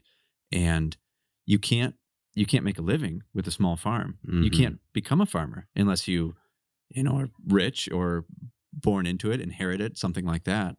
But it's demand also, right? These people want their high fructose corn syrup, goes in everything. And a lot of the crops from around here, southern Minnesota, go out to the feedlots, to the cows in New Mexico or wherever, Mm-hmm. right? And plenty of it's shipped overseas as well. But yeah. Could you tell me more? Because that is interesting. Because I think it is true, isn't it, that you could not just start a small farm where the animals walk around and they poop and it goes into the soil, right? And they're intermixed with like things like crops and vegetables. You know, a type of farm where you have all of these other little things, and it's not just one specialized thing. would that be almost impossible to have that and have it be profitable? Yeah. Yeah. And I think that's the main thing. Obviously you can do it, Mm-hmm. right?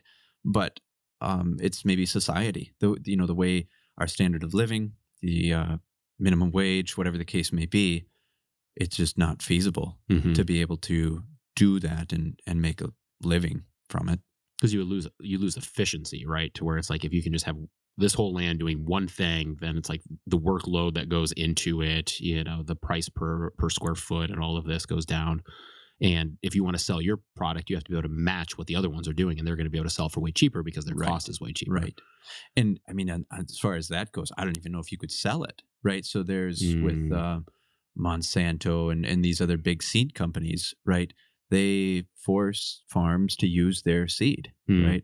And if not, you have to file for organic, and there's a ton of steps for that. And, so point being, you could, have an acre or two of corn. You could have, I don't know, 50 chickens, whatever. But, what are you going to sell your 100 dozen eggs for? Mm-hmm. Right? I mean, someone at a farmer's market might buy them, but you're going to be coming out, and then I don't even know what a bag of feed costs. But all your cost to feed the animals, and yeah, it's just not efficient, not sustainable. Yeah, you can see how the industry has broken so many things. Perhaps it's broken the soil. I think that's a very strong claim. Perhaps it's broken a lot of the water systems because this stuff has to go somewhere, so it gets flushed into things. And the Mississippi River, for instance, has huge levels of this stuff in, which affects the fishing, and then it's even affecting the rainwater. But then the other thing, like you're talking about here, is it's affected the industry as to where even to do things properly, like you get priced out. Mm-hmm. So you can't. And I do remember talking to somebody about this, and they were saying the only way that you can do it is if you have a successful social media push. In other words, where you can create a following where people want your sustainable type product. They want cows that you're raising. They want your crop. Sure. They know that your soil is really healthy because you're doing the farming in this kind of historical, natural way. Yeah. And they're willing to pay 3x price. Sure. And I followed some of those because like Paul Saladino will advertise for there's like white something and I don't know, somewhere down south. Okay. Yeah. And I'll look at it and it's like, geez, Louise, like the cow price, it's something like, you're paying $10 a pound for ground beef. Sure. Yeah. To where I can get it for $3.50 in the grocery store. Or we're lucky enough here that we get ours locally sourced from a organic farm. So we can buy the, quarter cow or half cow and we get it for a decent price. But but you've got to have a following in order to do that. So it's a mess. Well, and I suppose, right, there's a market for anything. But and on the whole, and for the most part, right, it's just not going to work for everybody and their neighbor like the way it was. Mm-hmm. Where the milk truck would come around and just make its rounds, right, and pick up the gallons or whatever, the jugs. Same with eggs, things like that. But yeah, it's different. Where, and I don't know, maybe this isn't totally correct, but I get the impression that 60 years ago, most people were not in a selfish way, but, providing for themselves, kind of looking out for themselves. And now we have this, so many people who don't farm, right? Just think of the cities, Minneapolis, St. Paul, or whatever. You've got such a cluster of people in this area. Well, they're not farming, so they need these other guys to go out and provide the food somehow. It's got to come somewhere, right? But yeah, what do you do? It's a tough situation. Yeah, I guess I do appreciate the movements where people will say like buy local and stuff like that, and sure. It's, what can you do? Like, maybe not buy Tyson chicken, Am I going to make that a law?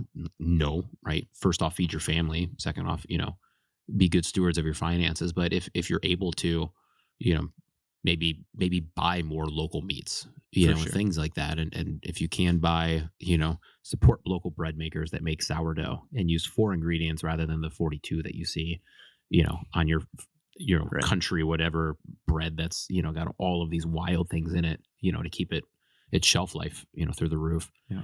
I think those are good things for Christians to entertain doing, and I do have hopes that, RFK Jr. is going to implement some of these things.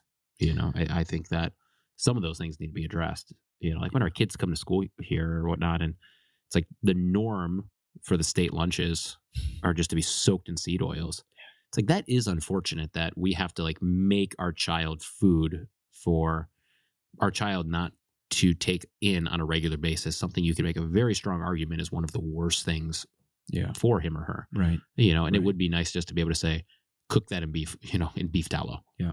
And they can do it, and it's going to cost a little bit more, but that's, starting with a standard of healthiness.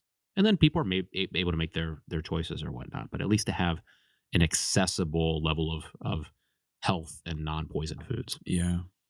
Well, and I wonder, and I'm not throwing blame at anybody, but I wonder if the buck stops with us, right? The individual. Mhm. So long as people buy from, you hear that you mentioned with the stores, Walmart and Amazon, right? They keep shipping. Well, it's going to be hard on the small towns. And, I don't have an answer for it, I guess, because we do too. Mhm. But to be intentional about it, think about it. And I think there is a resurgence of that, right? You hear of micro communities, or what do they call them? The homesteaders, right? Mhm. I mean, realistically, again, I don't think that's feasible for most people, right? Yeah. A, you've got to have land. B, you've got to have, I don't know, money to begin with, a Mhm. former job or someone in the family who works.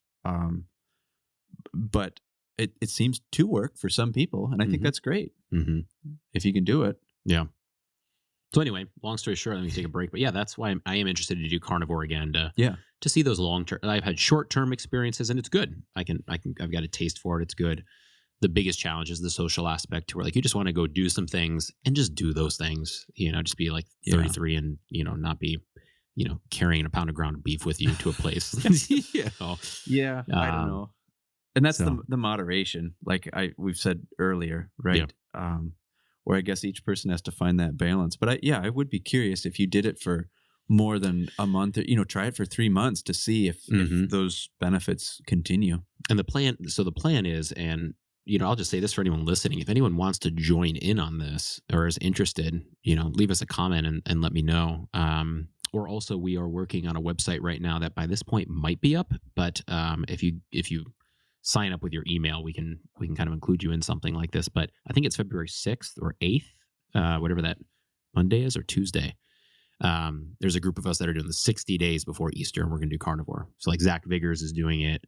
I think Eric Bednash is doing it.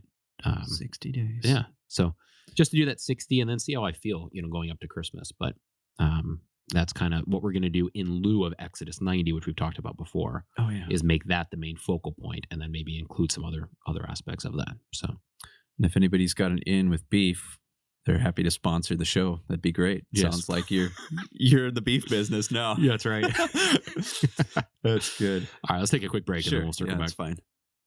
All right, Bennett says we're back. Back. So let's kind of push forward. We've done a lot of new. This is good. It's good variety, right? But let's move into kind of the connection between discipline, which we maybe hinted towards a little bit more at the beginning. But nutrition plays into that. But how that connects with just like the role of Christian men and women. Maybe. Yeah. Go ahead. Well, I mean, we were talking as we were walking. Kind of, I heard this recently. These guys were talking about 2025, right? We're going to make men and we're going to push them along, right? So this idea of pushing and pulling, and I think you can have both, and both are probably necessary in their realm. But pulling, right? So you're a strong man who's fit, who's mature, who's well-centered, self-controlled, whatever the case may be, disciplined. Right there, you go, self-control and discipline.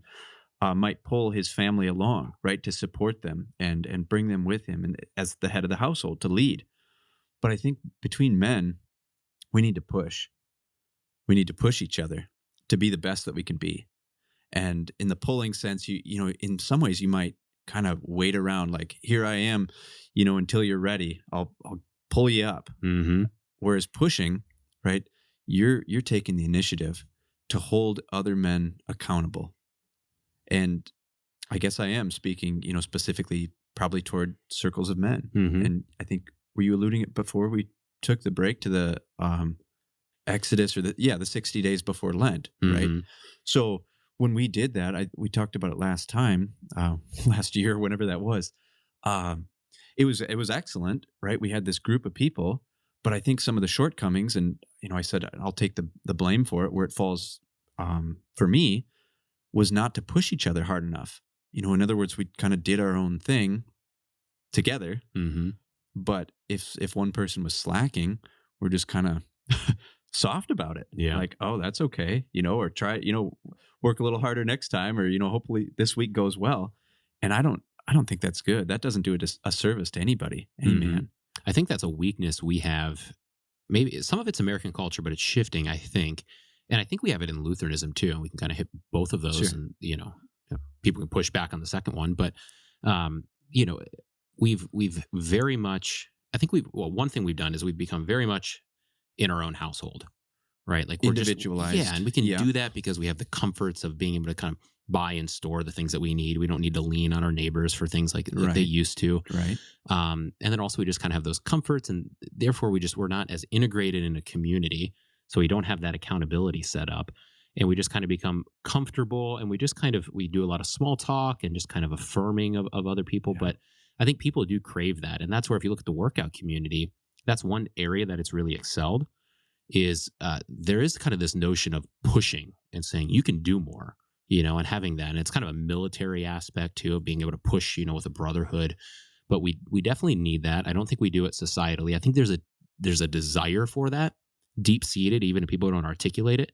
And I think that's why there's been a lot of growth in those industries, because people, I think they want to hear, someone that's like, you can do this, and, Goggins or whatever, Sure, or he's like, yeah, wake up yeah. at 3, or, all these extreme things where it's like, yeah, I can do that. I can do hard things.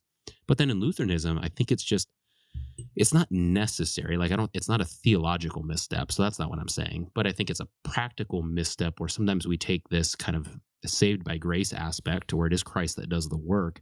And then we kind of take an onus off of, or, focus off of the callings and demands and things that we should be striving towards. And we don't articulate that maybe quite as much. And where do you articulate? I don't know. I'm not, saying pastors, have to do it in sermons or whatnot, but we do have to have a culture where we can say, yes, this is how you're saved.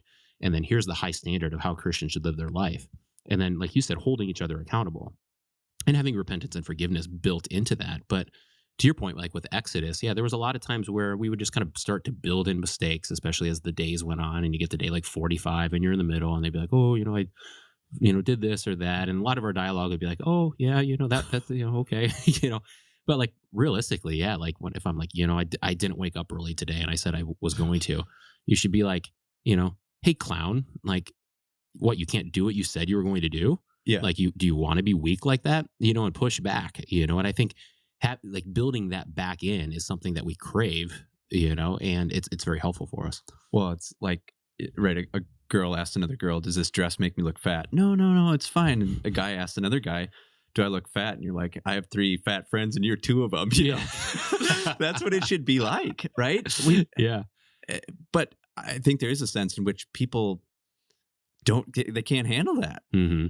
Right? We've gotten soft and to our harm, right? That's scripture. Iron sharpens iron. Mm-hmm. And our problem, our hesitancy to exhort, right, encourage in a sermon or in a conversation or whatever the case may be, is I think the law, failing to recognize that God gave us the law, the order of creation, and it's good, Mm-hmm. right? And we're held to that. We're not saved by the law, Mm-hmm. but we're of this world, right? We live in it, I should say, to be more precise. And like you said earlier, we should be striving toward those good and godly things, not in a haphazard or halfway, Mm-hmm. lukewarm way, right? We should strive for them. Mm-hmm. Like Paul says, like a boxer or one running a race, right? The desire to win first place. Mm-hmm. And how are you going to get there if no one's pushing you, holding you accountable? So, I thought that was maybe it kind of took the teeth out of, so to speak, the Exodus, where it was good. And I don't have any regrets about it, but it seemed like it could have been a lot more. And I think, a takeaway, learning to move forward in the next year or whenever, I mean, now, right, would be just that. To raise that bar. To raise that bar. I like that pushing metaphor. Yeah, I mean, I thought it was kind of cool too. I think there's a reason why in the U.S. the two fastest growing religions is Islam. Part of that's immigration things, Sure. But even conversion rates are relatively high, and then also Mormonism. But those are ones that offer very strict ways of living and have high demands. And I remember I had a coworker at Lifetime who converted to Islam, and Yeah, and he would always come in, and he was always just, working on all of these things, and he was very proud of the things he was working on. And you could say, well, there's dangers in pride, and that's true, but it didn't take Right. away from the notion that there was a craving in him for structure Yeah. and demands and a community that pushed that. And I think he found it there. And you should be able to find that in Christianity too, and I think that's, I've had that experience in other countries like Kenya, is one example where I watched numerous times where someone would choose someone else out, like, Sure. and you're just like, whoa, like, but they were used to it, and the guy Yeah. wasn't like, Yeah. offended and going to leave but like they just, Right. there was one time the kids did this play and they incorporated like witch doctors or something like that. And the principal or the head of the school that we were at, like he went over to one of the teachers and was just lambasting him. And then he went to the kids and just like disciplined them like publicly. Yeah. And they were like, this is and it articulated why this was bad to do and all of this. And it was just, there was built into that Christian society over there, this understanding that you're going to be critiqued and you're going to be held to a high standard. And, and I thought that was quite healthy. Yeah. Mhm. Yeah. And there's a maturity, right? And that ties into discipline as well, self-control. And maybe this fits, maybe not. Like someone who's into martial arts, right? Mhm. You say, well, that's violent. Yeah, it's violent, right? You're training to, if it's a real martial art and not, I don't know, karate or something like that, right? You're training to kill somebody. Mhm. And do you hear of these people killing people? No, not at all, right? Because they've learned the lethality of it, Mhm. and they've also learned discipline with it. And that's, I think, what, you could take it theologically too. Like Paul speaks of maturity, right? He's very informed all around, right? With the Old Testament, but also philosophers and so forth. And he's not lambasting everybody in the churches that he goes to, Mhm. right? He's tempered in that regard. But, bringing it to us, this, your group of guys, whoever it might be, right, there's got to be that mutual understanding where you can't just, necessarily dig into somebody without having the common understanding that this is what we're going to do Yeah. and agreeing on it. Yeah, you do need that close-knit community, and then that I think naturally builds into the ability to critique Yeah. and have high standards. Yeah. Let's hash through some of the disciplines that you and I, maybe particularly you have experienced and how you think that helps. There's that external aspect, but I think there's that internal metaphor too, where it's like, if you're weak, you can't fight back against the evil that rises up. But if you're strong, you can kind of engage in that battle. And there's things that you can do that help with that, and I'll just go with the first one Yeah. of working out. Yeah. There's definitely a notion, and I've experienced particularly over the last year and a half with our third being born in colic, at times where I'm undisciplined in the physical realm. And I think that carries over into spiritual and moral matters, or even like psychological, like, a temper or something like that, or, criticizing or something. And there's times where I've been disciplined and I feel like that I've got some degree of a mastering of these different aspects of my life. So I think, working out's one where you do something hard. I don't know if you want to comment. We've talked about this before, but, it's always good to talk about it, Yeah. fresh, cold showers. Sure. Yeah. Discipline is doing the things that, you need to be done, even if you don't want to do it. Or you could even take that part off. Just doing what needs to be done. And I guess you could make the argument that a cold shower doesn't need to be. But again, when we say the way our life is designed now or ordered, we don't have a lot of those uncomfortable situations. So we have to kind of make things up, right, if you will, put ourselves in an uncomfortable situation. And it's not just body, but soul. We're connected, both, right? Body and soul.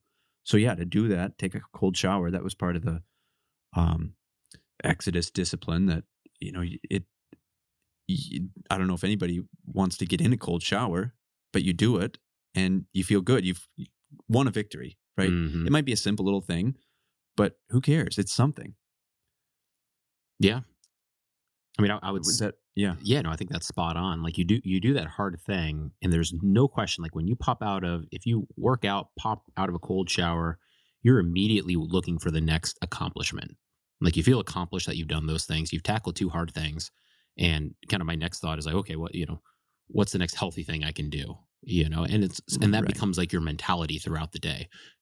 Versus on days where like I sleep in and I kind of coax out of bed and I'm kind of tired and my body's not warmed up and I'm kind of feeling a little guilty that I've slept in later than I should.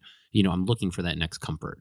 Like, oh, I just kind of want to sit and have a cup of coffee and just relax. And the kids are like, I want to go do this. I'm like, well, just give dad a little bit of time, Yeah. So I'm in the habit of losing and seeking comfort rather than the good thing to do. Versus when I go on that other trajectory, I'm much more ready to just do the right thing. And I'm not so worried about myself. I start kind of worrying about the world around me. Yeah. Yeah. And it compounds, Mhm. right? So that waking up early is the first, people have said, the first victory you can win in the day, right? Mhm. You make the choice to get up instead of hitting snooze, right? And maybe even plan that the night before. So it starts before you even go to bed, Mhm. right? Write a list down. Pray, kind of unwind at the end of the day. And then, you make that your decision. You're going to wake up, get up, and Mhm. get on with the day.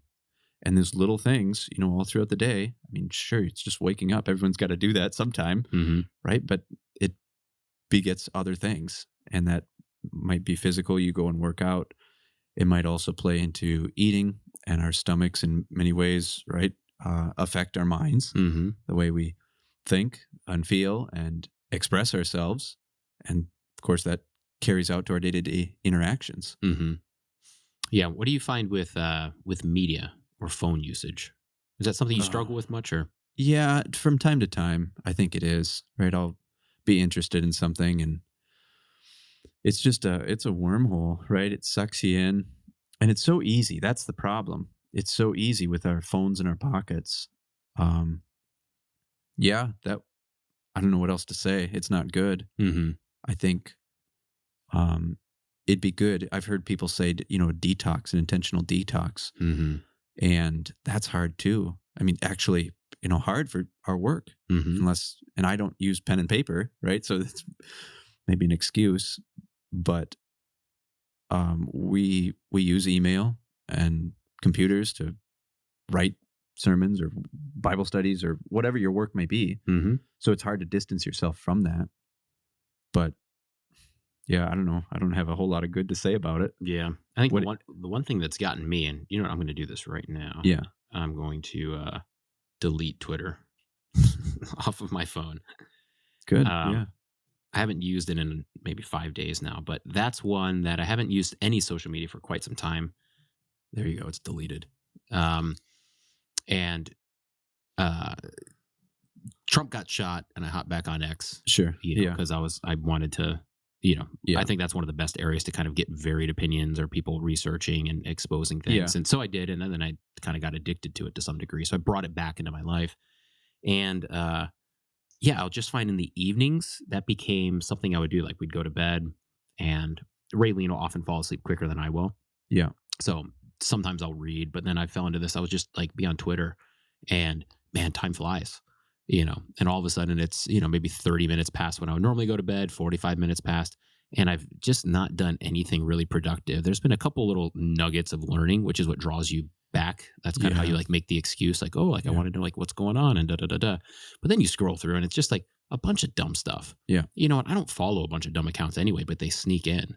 And sometimes you just get exposed to like you'll be scrolling and you'll just hear stories of like darkness, and it just weighs on you. And there's Sure. certain ones that I've just come across. I'm like, I did not want to know that, Yeah. and I just can't get it out of my mind. And, for the last, 5 days or so, I've just said, okay, I should be done with Twitter. Didn't take the move to delete it, but, stop being on X. And I started reading, picked up where I was at on Lord of the Rings. Yeah. And it's such a nice way to finish the day. You feel relaxed, you feel at peace as you go to bed versus feeling anxious and like you've wasted time. Yeah. Well, and that's where I wonder too, if, you can't handle it, and it would be hard, but to have accountability somehow. I'm sure they've got an app, right? Where like your buddy could, I don't know, set a password or something like that, screen time limits or something like that, Mm-hmm. right? Drastic times take drastic measures, right?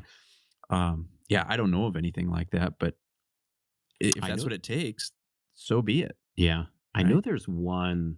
Benny, can you look it up? There's one for pornography. Well, I think I've heard of it. Is it Do you know the name of it? Covenant Eyes? That might be Is that right? There's one I There's know. another one. Matt Fradd advertises it.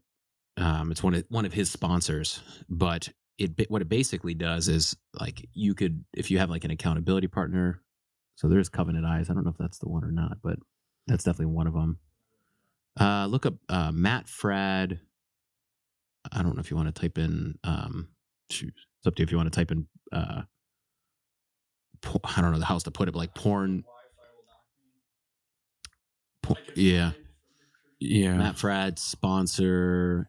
I don't know how else to put it, but yeah, there's one that I don't know if it's Covenant Eyes, but yeah, basically what it does is it sends an email to you if you're my partner every day. Sure. And it shows everything that I've looked at on my phone or on my browsers or whatnot. So I don't know if it goes into app time per se. Oh, That's a good question, actually, because of course you can be exposed to things on X and other things like Right. that. But No. it, but it would send you that. So it is that accountability to where now it's public, right? There's no, that private sin is taken away. And I think that's quite potent. And okay. No, that'd be good. I mean, for the pornography for sure, but also if there was something that had screen time, right? So you could say an hour a day, a half hour a day, whatever it might be, and you go over that, and then you chew the other person out, right? Right when they go over. Yeah, I like that idea. Yeah, I'm sure there's something, and I'm kind of that halfway between where I use technology but don't know all the ins and outs of it either, which is probably good and fine. Yeah. But yeah, you mentioned the dark stories, and that's another thing too. Just the access of bad stuff that we wouldn't even have thought about or heard about, right? And that goes way back to even like Telegraph too. I started reading a book. What's it called? Shoot, I can't remember. But the lady goes in and says, there was this earthquake or tsunami that happened in Australia or whatever, and the people in Milwaukee, Wisconsin heard about it because of the telegraph, right, in late 1800s.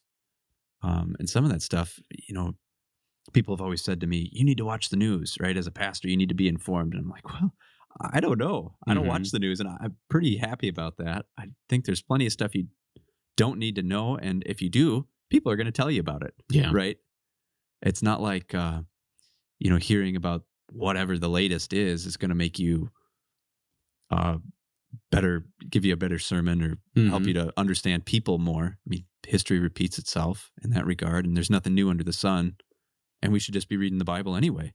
I don't mean only, but we could all stand to do that more than we do. Rather than getting sucked into, I mean, you can say, okay, a lot of people say they don't have, time to read the Bible. And it's like, well, how much time did you spend listening to the news or something? And which is more important?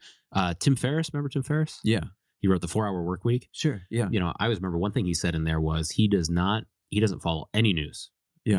And he's very adamant on that. And this is, a while ago when he wrote this book, and he would get pushback and they would say, well, how do you know who to vote for? And he's like, well, I've got 3-4 people I call. Yeah. I'm like, tell me what's going on, and give me the information. And he's like, I trust their views, and they plead their case on whatever it is. And he's like, and then I make a decision based on that. And that's probably wise. And if you think about it, like even with news, it's like, I don't need to scroll on X. I can give calls to so-and-so every 2 weeks and be like, what's going on? And you'll probably get a good synopsis. And like, you can do that in 20 minutes versus, an hour a day scrolling or watching, Fox News or whatever it is. Well, you'll be all the better for it because it's two-way, right? Versus just absorbing and not having that reciprocal communication from a phone call. Yeah. That's great. Yeah, absolutely. And there's tons of media available that's just more healthy than just like news stories or politics or, tragedies in the world or whatnot. And that's why if you can just find your news sources online, and by news sources, I mean like, okay, so, something like this podcast, right? Or watching Brian Wolfmueller or, whatever it is, but just like go to those things and say, that's the kind of information that is helpful for me to receive. Because I am all for that, I listen to podcasts and things like that. But there's a difference, I think, between hearing conversations or people you trust that talk on like matters, especially when it comes to theology or spirituality, right? Or, the Christian life in action. Like those are helpful types of things. Those are not in place of the Bible, but they're extensions of your Bible and devotional life. Right. And those things are certainly more potent and healthy than, just always deep dives on politics. Right. And it doesn't mean you never dabble, but anyway, just point being, pick what you're exposed to and pick what you're putting into yourself, because that will affect what comes out. Yeah. Yeah. Paul in Philippians says in chapter 4, whatever, excuse me, whatever is, how does it go? Pure, whatever is true, whatever is lovely, whatever is commendable, whatever is excellent, right? Think on these things, focus on these things. And I think we could all do service to, after we listen to this episode, which, is entertainment or infotainment or whatever, right? Mm-hmm. How do you feel about it versus Fox News or CNN News, right? Mm-hmm. You got a pit in your stomach, or do you, feel good? And I don't mean to judge that just on, our feelings are fickle, right? But my point is to say what Paul is saying is that we should be filling ourselves with good Christian-based literature and media and whatever the case may be, Mm-hmm. right? And we know what's good from the commandments, Mm-hmm. right? There's the law again. You do. I mean, Bennett, has there ever been a time where you've scrolled on X or Instagram or any of those things for like 30 minutes and come out and been like, man, I feel rejuvenated? No. Brain rot. Yeah. Like what? Yeah. Yeah. You feel kind of brutalized to some degree. You just, have you really?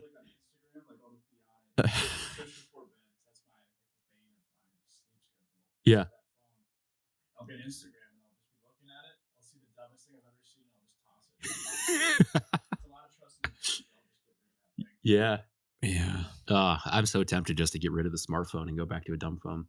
It's not a bad idea. I mean, right? Andy Richard does it. That's good. Mm-hmm. Yeah, that's really good. You watch a true crime or listen to a true crime podcast, and then you get done, and what, you want to go buy an assault rifle, right? Because Yeah. you're so scared. Yeah. It's just, is that good? Is that wholesome? Is that pure?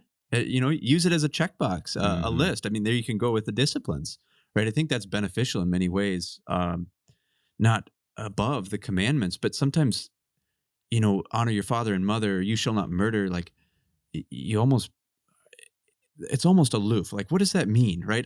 You talk to the confirmation kids, they're not murderers, right? They haven't gone out and killed anybody, but you, of course, unpack it. But if you have these things like a checklist of things you can go through, is this wholesome?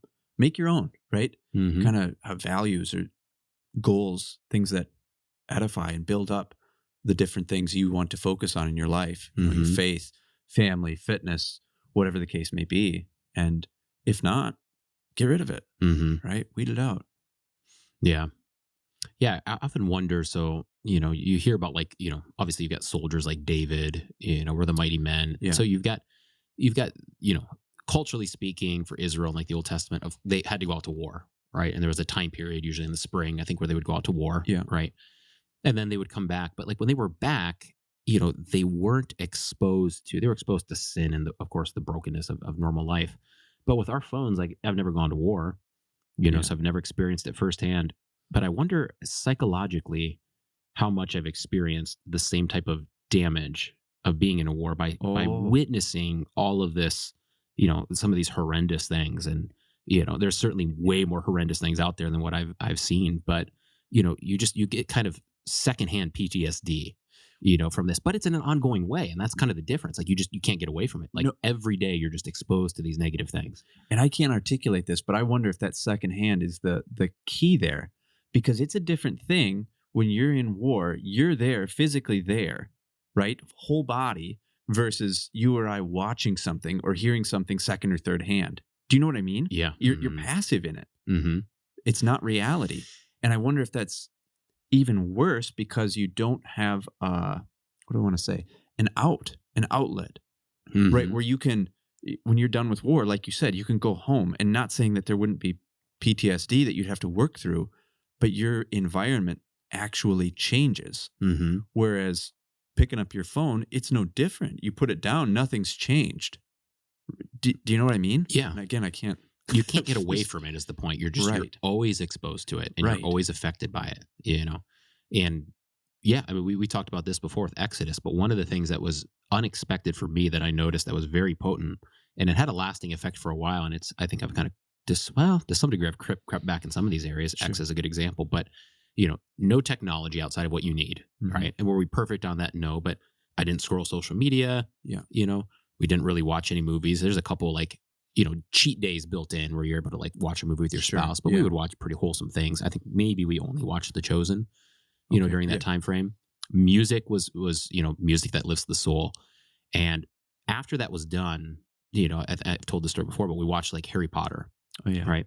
And that had an effect on me. right? Sure. And Harry Potter's not a violent. It's not.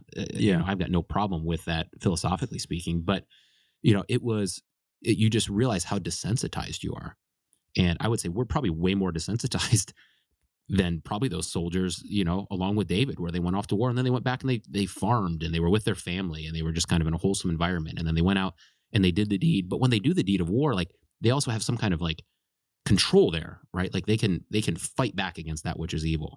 To where like when we're exposed to it, when you're scrolling and you hear this story of kind of like someone that's made a really bad decision and kind of open sin, and now it's been made public and da da da da, and you're just like, oh, like that's just that weighs on you, but you can't do anything about it. I'll say intercessory prayer for them, but other than that, it's like I can't do anything about it. I just have to like sit with this notion, and I don't know what's going on in this story, but I feel bad for these people that have been affected, and it's just you're constantly exposed to that. Right, and I think the big difference there too is sticking with the war. You're appointed, you're under the authority to do that. Mm-hmm. Right? You know what you're getting into. And of course, there are horrible atrocities that happen where people engage in violence, unwillingly, right? Robbery, breaking in, whatever the case may be. But those stories that we read online, they're not our business, right? We don't have any business knowing that stuff, which I think makes it all the worse. Like, why do we need to know that? Yeah, if you're living in a pre-industrial age situation, the only evil you're exposed to is evil that you can have some kind of engagement in, right? So it's like your neighbor does something, or you have to go out to war, or like this tragedy happens over there. All of those things are now placed somewhat within your vocation, like in your calling. Like, and maybe you're not called to deal with every situation, but it's like maybe you can reach out to that neighbor and go talk to them, or like maybe you can confront this evil or deal with the situation, but almost all of it, what we're exposed to, is beyond what we can, I can't do anything about, the children that are abused in the Hamas-Israel situation on both sides. I can't do anything about that. Like I can pray about it, but I can't do anything. So like to continually be exposed to that, it's not healthy. And it's a different psychological situation is kind of the big takeaway. I think so. Yeah. And I mean, it's, simple enough answer. Right? We're taught to pray for all people, right? That covers everyone. We don't need to know, like you say, the graphic details about it in these specific places. There's enough bad. We don't have to go looking for it. Yeah. And it seems like that would just play into, the more exposure, the more desensitization there is, which is not to the good. Yeah, that's interesting. Let's jump into some of the spiritual practices. Okay, sure. Okay.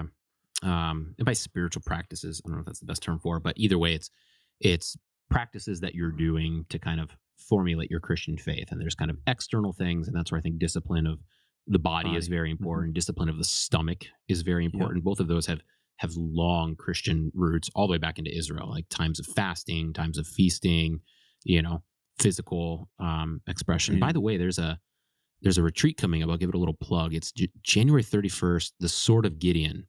I think David Bukes is putting it on. He's actually coming here tomorrow. Oh. And so it's here in Minnesota. But if for any of our Minnesota listeners, look up the Sword of Gideon men's conference, the 31st. It's a really cool notion. It's 31st, I think, is a Friday night. It's just a get together. Yeah. And then Saturday, the first half of the day is a physical like tournament. Nice. So there's like pull up competitions. Oh man. I think there's some kind of like sandbag carry. There's a power or a deadlift competition, I think. And then there's there's a couple different just like physical competitions with awards and stuff like that. And then I think David Bukes is running a Bible study on the second half. But it's really cool. Like they've got kind of a cool write-up where they're like, this is a part of the Christian vocation to, control of your body and the physical expression, all this kind of stuff we're talking about. Oh, but man. That's a little plug for it. I'm getting fired up. I'm going to throw my back out so hard. Yeah. Where is it at? It's here in Minnesota. I think it's in St. Cloud, because I think that's or in the St. Cloud area. Yeah. Okay. So we should check go. It out if you. Yeah, I'm interested in going. It's a week after we get back from our St. Louis trip. That's fine. So that's my only it's another only night away. But we could actually go even time. Saturday morning. You could drive up and just do that part. I'm going to push you. We got to go. Okay. This is it. Yeah. All right. Let's go at least Saturday. For sure. Yeah. It sounds fun. Yeah.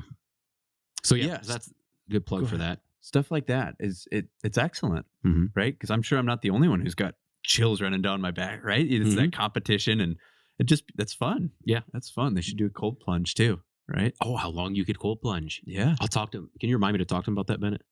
Yeah, we should add that to Yeah, it. How awesome. long you can cold plunge. Somebody's going to get hypothermia. Someone's going to. I mean, whatever, right? That's good. Fine. Yeah, right? that's fine. You'll warm up. Better to do a cold plunge too long at hypothermia than to, sit wrapped up in your sheets at home. Yeah. Yeah, that's right. 100%. But, yeah, what were you about spiritual discipline? Yeah, so kind of different category, right? So Yeah. go ahead. Some things that you've done that you've noticed some really good results from, or even that you like the notion of and you haven't succeeded yet. Well, we were talking earlier about the kind of the reflecting or the examen, right? Where at the end of the day, you kind of take inventory before you go to bed. And I'm horrible at this, right? It was all through when we did Exodus, and I've had high aspirations of making a list, of even things you want to do the next day. And it just, I don't know what the issue is. It's terrible. But I think that's good, right? To be able to kind of decompress at the end of the day. A lot of the times we've been talking today about, go, pushing, and that's good. But I think, especially for a type A personality, right? Someone who's feeds off that stuff, maybe they could stand to hear a little bit more of the, simmer down a bit. And that's just as important. It's like a gas pedal on your car, right? If you're going to floor that sucker all the time, you're going to blow a rod, right? Something's going to go. You've got to moderate the speed, or racing on a track, right? You can't just, it's not a drag strip. You've got to feather the throttle and corner and have moderation. So anyway, I digress, but the examen, yeah. And that's basically just walking through your day. The idea is you're walking through your day with God. You're reflecting on your day, and you're just kind of saying, here are the, so you walk through and you go through your morning and you say, okay, well, I was short tempered there. I was distracted and not paying attention to my daughter here. And when you see those things, you just simply repent of them, right? You don't belabor them. Like, you don't turn this into something it doesn't need to be, but you just kind of, I repent of this, help me to do better. And then you recount, oh, I talked to this person. Oh yeah. They, God, please be with them. They mentioned this, same thing. Don't turn that into a 5-minute, you don't have to make this a 30-minute thing. It could be a 5-minute thing total. Right. But then you pray for those people, and then you recount the blessings in your day. Oh, thank you for that, God. Thank you for that, God. And it helps create a thankful heart. It helps create a repentant heart. And I think it just helps you kind of categorize it and, like you said, decompress from your day, to address the things that are stored in your mind that you're just kind of ignoring. Yeah. Well, it's like, I mean, it's cliche, or you do it with little kids, right? 3 wins and a loss or something like that, right? I think there's a kind of a formula or a way it used to be laid out, the examen that we keep talking about. Maybe Bennett, you can find it, but I don't think it has to be, again, that rigid, right? Think of some things throughout the day. If you have a hard time sleeping, right, write a list of things down before you go to bed. And that's maybe a key part of it is journaling. I don't know if it has to be, but to write some of that stuff down, and maybe you could look back after a week and kind of say, this was a struggle at the beginning of the week and it got better, or it didn't get better, right?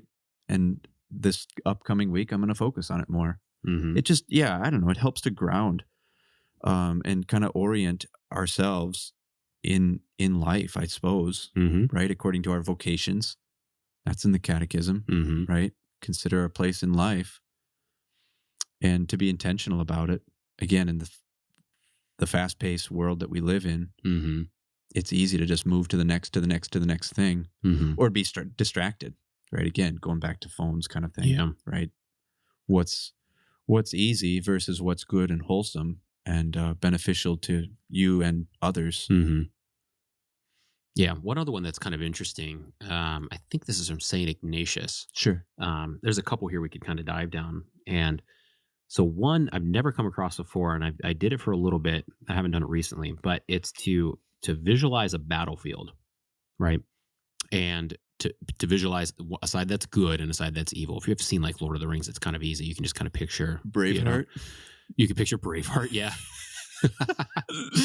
You've got, but then what you do is you start to give form to each side. And by that, it's like, okay, so, what does the good side look like? And you get a little bit beyond the visual there. But the visual might be, they might look polished, they might look stout, they might look honorable, but then you kind of then you start to articulate what are the characteristics, right? So you might have something like, like courage, or, the aspect that they're defending good things that are behind them, or that as they go out to war, they're going to do so with honor and not take shortcuts. And you kind of, so what you're doing is you're giving form to what goodness looks like in a visual manner. And then you're doing the same thing on the evil manner. And that's why, watching Lord of the Rings is pretty good, because you watch orcs, what are they doing? They're kind of like always angry at each other. They just want to tear and destroy for the sake of tearing and destroy. And then what you're doing is you're starting to articulate what is good and evil, and then what you kind of do is you kind of formulate that, because you kind of do this on a regular basis and keep giving it form. Then you can start to think in, what aspects of those things are present in myself. Okay, right? that's what I was going to ask. This desire to tear apart things, or this, desire to be kind of to snap at things around me, right? Or this desire to like stand up for what's good, and and it just kind of, I think it gives form to the virtues and gives some visual representations of the virtues, so that you can then reflect and start to see how those manifest in yourself. When you can watch that in your own personality or your own interactions with people and stuff like that.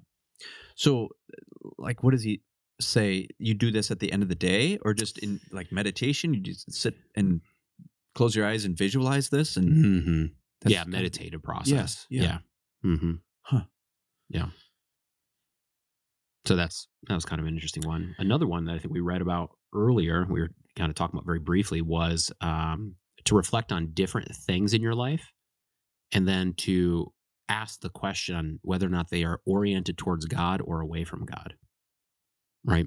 So you could say, okay, like, here's something that I'm doing in my job. I'm spending this amount of time on a regular basis. Yeah. Is that oriented towards God or not? And that what that causes you to do is, I think, probably particularly with pride and honor, you could say, am I doing this thing? And it's going to take some time. You're not going to just look at it for 10 seconds and know, right? You have to kind of really ask, am I doing this thing for my own honor, or am I doing this thing for the honor of God? Right. So you're able to kind of reflect on the actions that are regular in your life and figure out, what are they geared towards? What's their end goal? Yeah. And I thought that was a kind of an interesting one. That's not something that I've really reflected on. Yeah. No, that's good, right? To be intentional about that. And I mean, that's the point with, I think, all this stuff, is that how can you bring the scriptures, which give us objective truth and goodness and beauty, right? How can we bring that into our lives? And back to the first one you had said, I don't know. I mean, I think maybe even more beneficial would be playing that scenario out with a Bible story, right? Mm-hmm. Right? When you're reading the scriptures, oftentimes we're so rigid on it, like, I read about Jesus in the temple, right? But what if we can bring in all the senses to that, right? So, like, how old was Jesus? And, was he about 12? And how many people were there? Do you know what I mean? Like, yes, yeah. Giving life to it. And I guess why I'm saying that, because in my mind, I don't know, just visualizing a battlefield, but, for what purpose, kind of a thing. Maybe you could bring in David and Goliath. You know what I mean? A concrete Bible story, and unpack that and try to absorb as many details. What does it smell like? Mm-hmm. What was the weather like? Was it a sunny day or a cloudy day or whatever? Mm-hmm. And, I don't know if some of that stuff doesn't maybe matter, right? Who cares if it was sunny or cloudy? I don't know. But it helps to bring ourselves into that. And it's a way of internalizing, which is one thing. And I had someone walk me through an experience like that in the upper room. Right. Oh, and they basically said one verse at a time, and then you pause and reflect and do exactly what you said. So you're not, you told me this before. And okay, yeah. I've heard it from the other people too, I think. Yeah. But and go on. you do exactly. Where's the window? Is there a window? Where's the window? Where's the door? And like, because when you do that, like you said, do we know where the door is? No, like the text doesn't tell us that. But what you're doing is you're recognizing this was a real event that took place. Yeah. And then all of a sudden the story takes on that form. What's the emotion in the room before Jesus shows up? What's the emotion in the room after? Yeah. Right. And you do that. And, that story, whenever that story is brought up, that visual comes back, but it's been, life's been brought to it. Yeah. St. Ignatius does that with the cross, where he's like, okay, what's the smell? What's the wood like? Is the wood coarse? And you just kind of, you bring to life that. And, maybe movies and things like that is kind of a negative, because that's done in a way that's imposed on us, but it is different when you allow your mind to imagine and form it. It becomes more, I think it's more of a healthy kind of internalization. Yeah, for sure. And then I'd go a step further, right? Like you said, with what are the emotions there? The fear, like I'd said, is that good, right? Mm-hmm. And you could bring that into your life. What am I afraid of, right? Is that good? Well, Paul says, or is it John? Perfect love casts out fear. Right? Mm-hmm. As Christians, we don't have a spirit of fear, right? The love of Christ drives out that fear from us. So then, to springboard, right, from the scriptures into our lives and take inventory as far as those day-to-day tasks. So I think it all fits, right, with the end of the day reflection, our daily devotions, reading the Bible, praying, not just, and I don't mean, again, just like it's only, but intercessory prayer, but actually taking time to meditate, right? We could all do better upon that. And by meditate, of course, I don't mean looking inward to ourselves and humming and imagining whatever, comes to mind per se, but letting the scriptures guide our thoughts and letting it permeate into our lives. Yeah. What does David say? Let the words of my mouth and the meditation of my heart be acceptable in your sight, right? In Psalm 19. And he's marveling at the beauty of God's creation in the first few verses, and then at the beauty of God's law in the order, which is sweeter than the honeycomb, right? More precious than money. And then he's praying that word would enter him and in almost a third way be revealed through him, right? That his works, his actions would glorify God. Yeah. Yeah, you make me, maybe two things. One, recapture the word meditation or meditatio, right? Which is kind of one of the big three things there. But yes, I think when we think of meditation, we think of yoga or we think of like Eastern traditions. Right. And Chesterton makes that point, but that Eastern traditions, if you look at like their quote unquote saints, their eyes are always closed because they're always looking inward, right? Because that's where the light lies. But then if you look at all the Christian saints, their eyes are open because they're looking out at the source. So the meditation for the Christian is geared towards the Word of God, right? Yeah. And the other thing that you made me think of was, I think this has been maybe one of the things I've been thinking of lately, but I think we make a big mistake. And I've heard someone like Peter Scare, I don't want to pin him to this, but I think I've heard him articulate this, but we make a big mistake when we go through the Old Testament story and we kind of force feed the all men are sinful aspect, which is true. Sure. Right. Yeah. David's sinful, Bathsheba's there. These things are quite overt, even with Abraham and stuff like that. But I've heard it said and I've heard it articulated over and over again, where when we approach those Old Testament stories, we do so in a way to say, here, see, they're not the Christ. Which is true, right? But that's not the main purpose. It's certainly a purpose. We're wondering who the Christ is as you read through the Old Testament, but that's not the only reason those stories are there. And if that's the only reason the stories are there, once you know Jesus is the Christ, why go through those Old Testament stories? You don't need them. Sure. Okay, Abraham's not the Christ. Got it. Check. On to the next story. David's not. Check. Right. Okay, I guess I'll just read the Gospels. That's all I need to read. Yeah. But Thomas that's not Jefferson the case. Style. Yeah. And rip out the miracles. But there's such a value, I think, when you look at these Old Testament stories. This is at least one of the uses, and the early church fathers certainly would do this, right? But when you take the story of like Joseph, for instance, and you can see where areas where Joseph is weak, but you can see areas where Joseph manifests virtue in something that he does. Yeah. And it's good to have that story, particularly for kids, well, I shouldn't say particularly, but started as kids, to kind of give form to the way that virtue's played out, and there are things that Abraham does, and there's things that Noah does, and there's things that you can go through. David particularly, I think that's very strong, where you can see both the failures and the redemption of David, and it takes form. And to your point, if you want to reflect on a story, or maybe if you want to substitute that battlefield one, like reflect on the story of David. And one of the things I love, someone pointed this out, but one of the cool things about David, and it's not 2 Samuel. What's the book after 2 Samuel? Kings. Is it in Kings? Or maybe it is at the beginning. I can't remember where it's at. It's the first chapter of one of the books. But it tells the story of David when he's dying.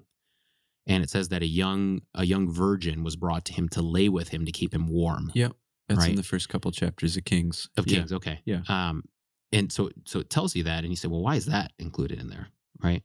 Well, it also says, and he would not lay with her. Right. And I think that is a redemption story from the Bathsheba, right? Where certainly one of the things that plagued him was his lust at times. So we do get that story, but we also get this aspect of, David being in the situation and not laying with her, right? And of course, she was brought to keep him warm as he was dying and whatnot. And, you can say that's weird or not weird, doesn't matter. I think the point is that we do get to see these kind of redemptive aspects and virtues portrayed in these Old Testament individuals, right? For sure. Are they the hero? No, but they can manifest heroic aspects, and it's good to reflect on that, and that gives good form to virtue that I think is very didactic in teaching. That's Hebrews 11, right? With the great cloud of witnesses, the saints that Paul goes through and says, there are examples, right? These fathers of the faith, brothers and sisters, the saints, the martyrs, they're an example for us, Hmm. right? Of course, they're not perfect. No one's saying that, right? Mm-hmm. I hope no one's saying that. Yeah. But they're an example for our encouragement, right? To say that we are going through the great tribulation, right? Mm-hmm. And these saints have come out of it, and they cry, "Lord, how long?" Right? And we're going through that same thing, right? Different mask, but there's nothing new under the sun again. And so, yeah, we can take encouragement that there's no temptation, right? That's new to man. Mm-hmm. So, yeah, I agree. And you probably say kids because the kids' imagination, right? That's another thing, fault that we have. I'll blame the phones for it again. We lose the imagination, right? Or movies. Like you said, you're spoon-fed the image, and in some ways, maybe that's okay. Other ways, you can get a lot more out of a book when you're reading through that. I've got the benefit I can read and close my eyes at the same time. That's, just thought of that. That's kind of cool, but yeah. So agreed, 100%. I mean, read the whole Bible, not just the New Testament, but yeah, learn from their example. Paul says in Romans, these things were written down for our instruction, right? For our encouragement, that we would have hope. And that's everything in the scriptures. So, yeah, I think that's kind of what I was saying with the battlefield. And I don't know exactly what you meant, but, rather than just, and not that that's what you meant, but making up a story in our heads, we should use the Bible to give us those stories, right? And then unpack them in as much detail and length as we can, as we want to, while still, of course, being faithful to Scripture and not imposing anything goofy or weird, right? Yeah. I think that's a good point. And, that being one of St. Ignatius's practices, a big difference between St. Ignatius and probably, the people that he's writing to at that time and us is I think they knew the Bible quite well. Right. So this was certainly in addition to that. And, as you mentioned that, probably very few of us know the Bible as well as our fathers did. Yeah. Because they didn't have all these distractions. So Right. I think they were much more rooted in that, and in a kind of church and devotional, life. And certainly in that category, even a monastic one where they're reading through the Psalms on a weekly basis. So, they can add some of those, more of those extracurricular things, which might have an might have some good attributes to it. Yeah. As an extension of and beyond like the reading of the biblical stories, to where probably for most of us, let's get the biblical stories and let's get that, It's that almost the really opposite. rooted in. Yeah. That's, Yeah. So I think that's a really good point. And there's plenty of that, right? There's plenty of battle scenes, right? Think of Joshua and the conquest of the nations. Yeah. And Paul speaking about a soldier fighting, right? He gives that image. And I mentioned it earlier with an athlete, right? Training. We can imagine that, right? You go to the gym and I mean, heck, I do that, right? Think of, all right, here's what I'm going to do tomorrow, kind of a thing. We visualize that stuff and it's good, right? It keeps our focus on the right things. And I think there's power in that as well. I mean, maybe getting a little goofy, but you'll hear of people competing at a high level and you'll have coaches say, imagine yourself winning that race, right? Run through it, go through the course in your mind, whatever the case may be. But really, I think there's merit to it, right? So again, like Paul would say, keep your eye on the prize, right? That goal being our eternity. And if anything gets in the way of that, cut it out, get rid of it, right? Let me say this. Yeah. And then we could probably wrap up here pretty quickly. I got to make sure we go get some dinner here. Sure. Yeah. Before feed the stomach with something good. Yeah, that's right. Beef. Where's that beef sponsor? Yeah. Got some burgers cooking. We're gonna go cook a couple pounds of beef up and butter. Bacon. And, Sounds good. So paint for me what would be kind of a perfect day in your mind. Oh man. Right? I go back and forth with this. And I think it'd be waking up early. And it would seem so on one hand, and I don't like to do this. I don't think I'm warmed up enough, but exercise. But I think, reading the scriptures, the most important thing, and the Bible is, of course, more important than our physical health. So to have good time for devotions, prayer, But I also think personally do good work in the morning, even before the kids are up.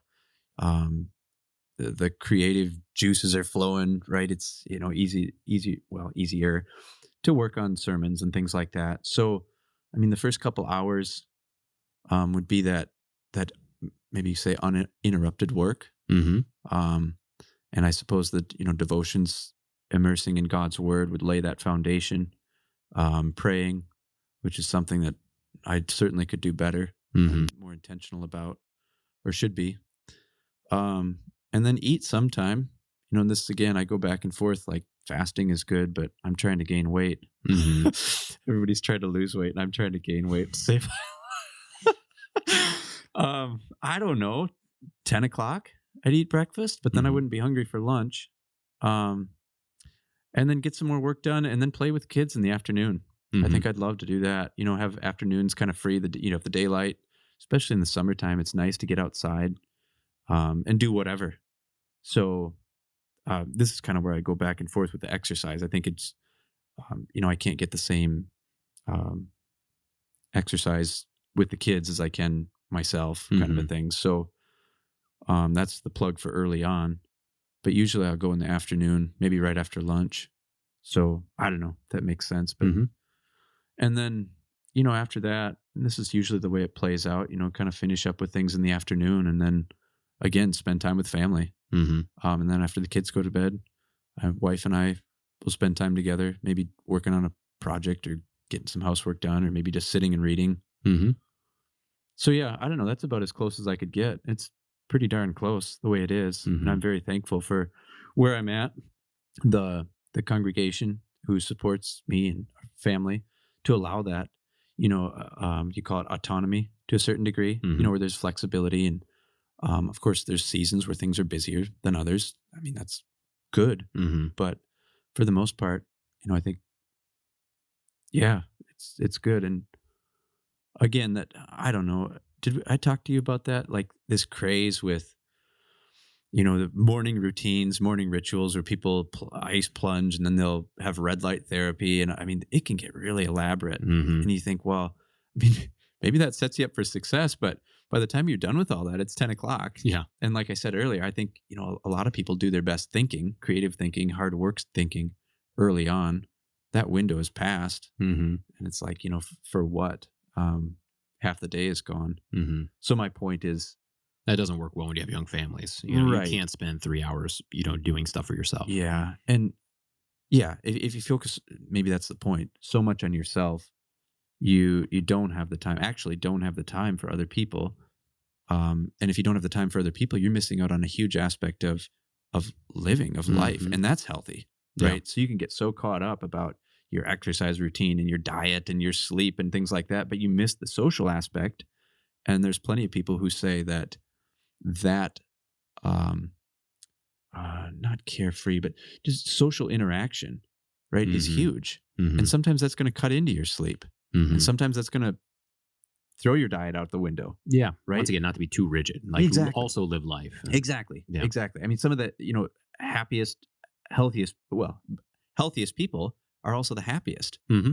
right? They live to their 80s and they kind of eat whatever they want, and they go out and walk and they spend time with other people, and it's good. Yeah. They just, I don't know, simple. Do, they do the things they should do, Mm-hmm. and don't get too caught up in the details, I guess. Yeah, I think that's good. I think one of the challenges I've heard, some friends articulate this, where they'll say, this is how the day goes on a normal basis. Oh, And they'll be like, Right. okay, we wake up and the morning's chaotic, and we get our kids ready, and everyone's got to go somewhere, right? So, and lots of times this is just maybe very close to necessary, where it's like husband and wife work at least some of those days, so that morning's chaotic, everyone needs to go. The kids kind of get shoveled off to somewhere. Yeah. And then once they get shoveled off to somewhere, that's where they are for their best hours, because the kids are good, and like kids are a lot of fun in the morning, and they're refreshed and ready to go, and into the afternoon. Yeah. And then the family regathers, at 4:35. And at that point, mom and dad are tired. Yeah. They've done kind of their work for the day. Kids are kind of tired, they're kind of reaching that witching hour, particularly when they're young. And then that's the time that you have as a family. Yeah. And it's no one's at their best when the family's together. So it's more, Yeah. you're more apt to have kids acting out. Parents need to step in on those situations. And then the relationship that's mostly formed between parents and kids is taking place in kind of that disciplinary way, Yeah. to where like, and we kind of experience this. My wife works 3 days. So Sure. 3 of our days go like that. And I don't love those days. Right. Yeah. Yeah. But the other days where either my wife's home or I'm home or we're both home, it's like we get good time in the morning with the kids, and the kids want to read books or they want to play or they want to talk at breakfast, and those are enjoyable times. And the morning goes well. And then, you see the benefit of being together and enjoying life during that time. Yeah. And the evenings are always the roughest. But yeah, if the majority of your life is just spent from that, 5 to 8 time frame with young kids, like you're experiencing kind of the worst of the kids, Yeah. and they're experiencing you in that. And that's a real struggle. And there's not an easy silver bullet for every family on how to deal with that, but it's a very unfortunate consequence of the way that we run our schedules. Well, I thought you were going to say, this is how our day goes. And it's so scheduled, right? That when something gets thrown off, it's like bomb goes off, right? Mhm. Everything's, and you have that too. But yeah, that's interesting. And we fortunately are able to, homeschool our kids, and my wife stays home and works with the kids. And that's a great blessing. And kind of the way the situation is for us, I'm close, at church or just across the parking lot, so I can spend time with kids, and I don't have a commute, things like that. Mhm. But I guess, I think a lot of people are realizing just what you had said. And I guess this is a plug for that, for, homeschool your kids. If you've been thinking about it, Mm. think about it more. Mhm. And I don't know, maybe you have thoughts about it. I wonder if the biggest hurdle is, well, I hear some people say, I don't know if I could be with the kids that long. Mm. And I think that's an excuse. Mhm. I mean, And God it's one is- that needs rectified. Yeah. Go back to the push. God has given you those Yeah. children as a gift. They're not a burden. They're work, right? But so am I. I'm work, Yeah. so are you. And it's going to take effort, but anything worth doing is going to be hard, Mhm. right? So I think that's just something that we, like you say, kind of got to get over and work around. Maybe you can't handle it, but that's why you have a husband or a wife, right? Mhm. Switch off, and as the kids get older, they play well together. Mhm. Second thing would be the cost, right? I don't think we can do that to one family, one person income, and again, it's tough, but I think if you pare down to the things you really need, Mhm. it's not impossible. Mhm. There are a lot of people who live with a lot less money than any of us do here in, say, the US, Mhm. and they do okay. They do fine. But do you have any other thoughts about, I don't know, hurdles or people who are on the fence or? No, it's good. I mean, that's something we're wrestling with now with, Yeah. with our oldest going off to kindergarten. Like I said, Sure. my wife works 3 days. We've got a fourth on the way. So my wife Oh. will, not go 3 days after that. We've thought about 2 days. Yeah. Has been something we thought, which opens up a little bit. And, it's about balancing some of those things you've talked about of, finances and Yeah. so there's so many different things. But yeah, the homeschool one is quite interesting. I think our biggest hesitation is how, I don't want to say how well we'd be able to do that, and there's the aspect where like, God has given the kids to you guys. Of course you can do that. And I think there's a lot of truth to that. I think there's also, as we look at different schools, there's some that just have that perfected. And I look at what they're able to accomplish Sure. academically, and I go, and I don't know if we've got the skill set and the wherewithal within these different subjects to execute at that same level. Yeah. Yeah. So there is that. That's probably fair. the biggest hesitation. Sure. For us. But I don't know. We'd spent a lot of time probably recently just like watching families when we interact with families or when we go to their homes. Yeah. And I think there's a certain vibrancy in health, and I think there's also a certain type of level of discipline and good behavior from the kids, from those who have parents that are more present. I would say that's been a very strong correlation. And I would say that our almost across the board. I say almost across the board. I'd have to think about that more, but I would say that those that do homeschooling, are, I think, very healthy households, Sure. to where the kids know how to play with each other. They know how to interact with kids at different ages. I think that's one of the negatives of the most traditional style of schooling, where A you're class just or you're grade. just with the second Yeah. graders, and then you're with the third graders, and you just get used to only being with people that are within 1 year of you. Yeah. To where when I see homeschooled families, and especially ones that do accomplish socialization outside of their household, through different things. Yeah. I think that they just have an ability to, because we bring our aged kids in, and we can always see, like, the older kids, how well do they play with our kids? And one, bigger families succeed very well in that. Mhm. And two, I think homeschooled families, and then third kind of an aspect would be the availability of the parents in the household, right?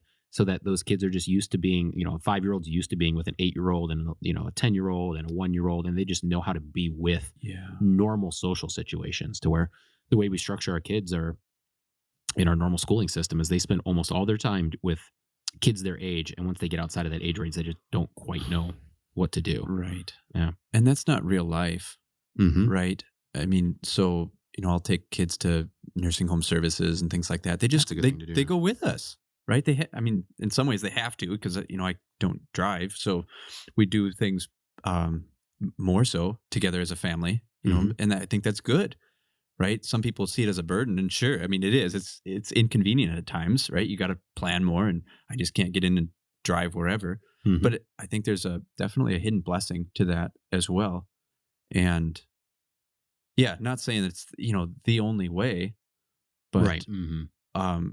that's real life, right? When you get out of school, you're going to be interacting with people who are your same age, who are younger than you, who are 40 years older than you, Mm-hmm. right?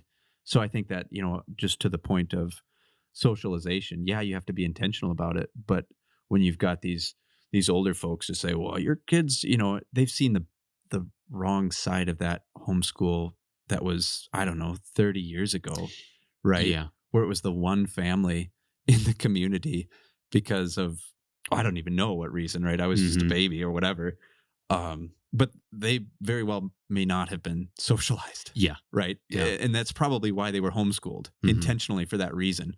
But I don't think that's the case anymore. Mhm. And I think we're seeing that kind of across the board, and even with other alternative methods of education, Mhm. right? Since coronavirus, you've got these parochial schools, just general broad stroke, they're full, Mm-hmm. right? They're full.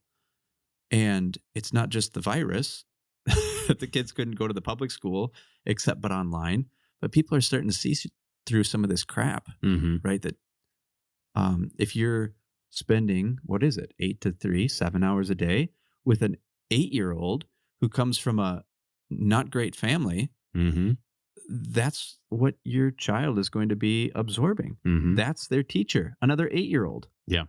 They're gonna have That's more not effect from good. the kids around them than the teacher. Right. There's just no way around that. Even if it's a good 8-year-old, even if they're a good kid, Mm-hmm. it's still, I don't want my kids to be taught by an 8-year-old or a 10-year-old or whatever. Yeah. And that's, I guess, ties into your, competency kind of thing. Of course, we all want the best education for our kids that we can. Mm-hmm. Yeah, I would say if younger Brian saw that older Brian was contemplating homeschool, he would just be blown away. He would, But to your point, I think there's a very different homeschool culture today. For sure. And maybe I was just blind when I was younger, but I don't think so. I've heard other people say this too. But I think that it was such a small minority of people, and there were different reasons for that. And there's unhealthy and there's healthy reasons for going, doing something like homeschool. Right. But yeah, I remember some of those kids coming into school, like in high school, and they were very socially awkward, Mhm. And then I've ran into a couple different situations, ones that had been through homeschool and they were very hyper socialized, very socially competent, Yeah. and probably because their learning experience was not just sitting in a chair, with 20 other kids in a classroom with all these varying backgrounds, as you said. Right. And we've watched a lot of homeschool families that have kids, older in the middle school, high school age. And I watch those kids. I'm like, holy cow! Like, you guys did fantastic in raising these kids. Like, they look you in your eye. They have great conversations. They play well with other kids. Yeah. Very socialized. And I think there's good networks of homeschool groups with very competent families engaging in that. And therefore, these kids are just having great role models and other kids. They're interacting with kids of different ages. And yeah, I think it can be a very beautiful thing. So we are yeah, we're continuing to think through those things. Wanted to put a cap on the price thing, right? I mean, so we can't afford it. We need two incomes. Can you put a price on your kids' education? Or I'll even go a step further with a lot of public schools, or maybe most public schools. Can you put a price on your kids' salvation? Mm-hmm. Because we've got this idea that, after they graduate high school, they go off to a secular college and the college ruins them. Well, that's false. It's been proven false. Mm-hmm. That happens by the age of 6, right? That foundation has already been laid in place. Mm-hmm. And from 6, 7 years old to 18, they're just flying under the radar, right? Because they're in this regimented class structure. They have to go through the motions, I guess is what I'm saying. Mm-hmm. And then once they get out, well, then they're free, as people would say. Right? Mm-hmm. Then it all comes out. Yeah. And No, I no, think I'm not saying exactly the colleges, right. Yeah. the colleges sure don't do a service to it, Mm-hmm. but it's not a light switch after 18 years old. Yeah. I think if you take a kid who understands in a proper way the form of the Christian life, they understand the academic aspect, not just surface level plateaus of Christendom, right? But they actually understand, for a Lutheran, they understand the 6 chief parts. They understand how these intertwine. They understand the value and the purpose of the law, and they understand, the 3 expressions of the law, and they understand, what the creedal faith is, and they can articulate that, and they can sing something like Savior of the Nations Come, right? Where they can articulate with words the proper format of how we talk about the incarnation, and then they can formulate that in the logical systems, and they can do all this. By the time they're 12th grade, they're ready to go out into the world. And I would not want to send them to a secular school anyway, but I would still feel pretty confident that those kids are not going to lose their faith. And I don't think they do. I think it's when we send people off that don't have that firm root and they don't have the biblical stories built into them. They don't know how to then take all of that raw data, right, that grammar stage, and they haven't been able to figure out how to put them into full logical systems, right? So that they can finally get to that rhetoric stage and they can take false ideas and they can tear them apart. Yeah. And 12th graders can do that. Absolutely. If they're properly trained. But I don't think they normally are. Yeah. The education, they're not teaching kids how to learn. They're raising up militia, politicians, right? I mean, you hear this ideologies, right? Mm-hmm. Thinking about ideology. How wrong is that? They don't even know how to think yet. Mm-hmm. It's demonic. Yeah. Yeah. And I do hope, and I think we're waking up to it, but it's going to take a lot of pioneers, and there's a lot of pioneers pushing it on the institutional level to make these switches that, and weed out the issues, that the weeds that have been planted and have been choking a lot of things out for a long period of time. And then also families waking up to that, the Christian life is an ongoing expression within the household, and that has to take root there. And there has to be all of these different aspects where they can understand the goodness and they can understand the truth, but also they can understand the beauty of it. And I think that's where singing in the household is so important. If they can understand the beautiful expression of these things, if all their music is secular music, and all the conversations at the dinner table are concerned with the world, and just take those two. Okay, so if beauty for them, music's going to be one of the biggest expressions of beauty, or you can take movies, entertainment. Sure. If those two things are geared towards the secular world and concerned with that, and if the topic at the dinner table, when you have dinner, is concerned with those kind of areas, that is where they're going to see the most important thing. For sure. And if they, it's tough words even for us to hear, but, and if they see that what mom and dad value with their time is being away from the household and doing things that accomplish secular type goals, like maybe big vacations or nice cars or things like that, if that's the primary goal, it doesn't mean that can't be, of course, it's part of the goal. Like you need to work and make money and stuff like that. But if those are the prime goals of parents, the kids will know that. Yeah. And they'll say that's the most important thing. And you can say other things here and there. You can say, well, remember, kids, the Bible is the most important. But if they see that, the Bible is not something that you spend time talking to them about, and it's not time that you spend yourself with, you can say that all you want, but they know what's the most important. It's going to be built into them. And that's what they'll value. And the world has that on a platter ready for them. And, and the world will feed them. And that's where they'll go. Well, that's where our actions speak louder than words. And kids are the best at seeing through that. Mm-hmm. Yeah, that's a good point. And God willing, they'll see good actions. Excuse me. And God willing, that as a church body and a nation will continue to, well, we'll move in the right direction. Mm-hmm. Yeah. Yeah. And as to close, that goes back to that push thing, this last area is an area that I think everybody, I would certainly throw myself into there whenever this gets brought up or, talked about, or as we just articulated I'm pushing back against myself. Right. And, that's probably most of us, if you hear that, allow that push to be and say, okay, let's work to recalibrate that, let's repent of that and work to recalibrate that. Sure. And that is the ongoing Christian life, because we're not going to do that properly 365 days a year, year in and year out. But if we can get in the habit of constantly, repenting and recalibrating and then returning our focus on those things in our household, that's the way to form our Christian life, and then also to form the Christian life of our children. Absolutely. Yeah. I mean, in that sense, not to settle, right? Like you say, and hold, like what you said, hold and ourselves first. It starts with us. And then, to let that be an example and a push toward other people, right? That we would strive toward that which is good. Yeah. Well, this is well timed, because this will air here in like a week or two.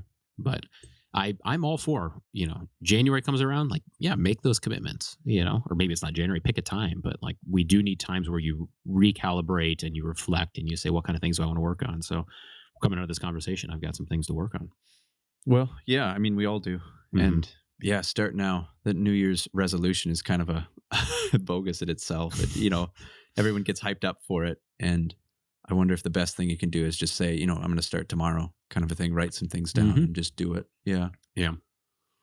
Well, thanks for having me on. Yeah. Josh Arndt. Cheers, buddy.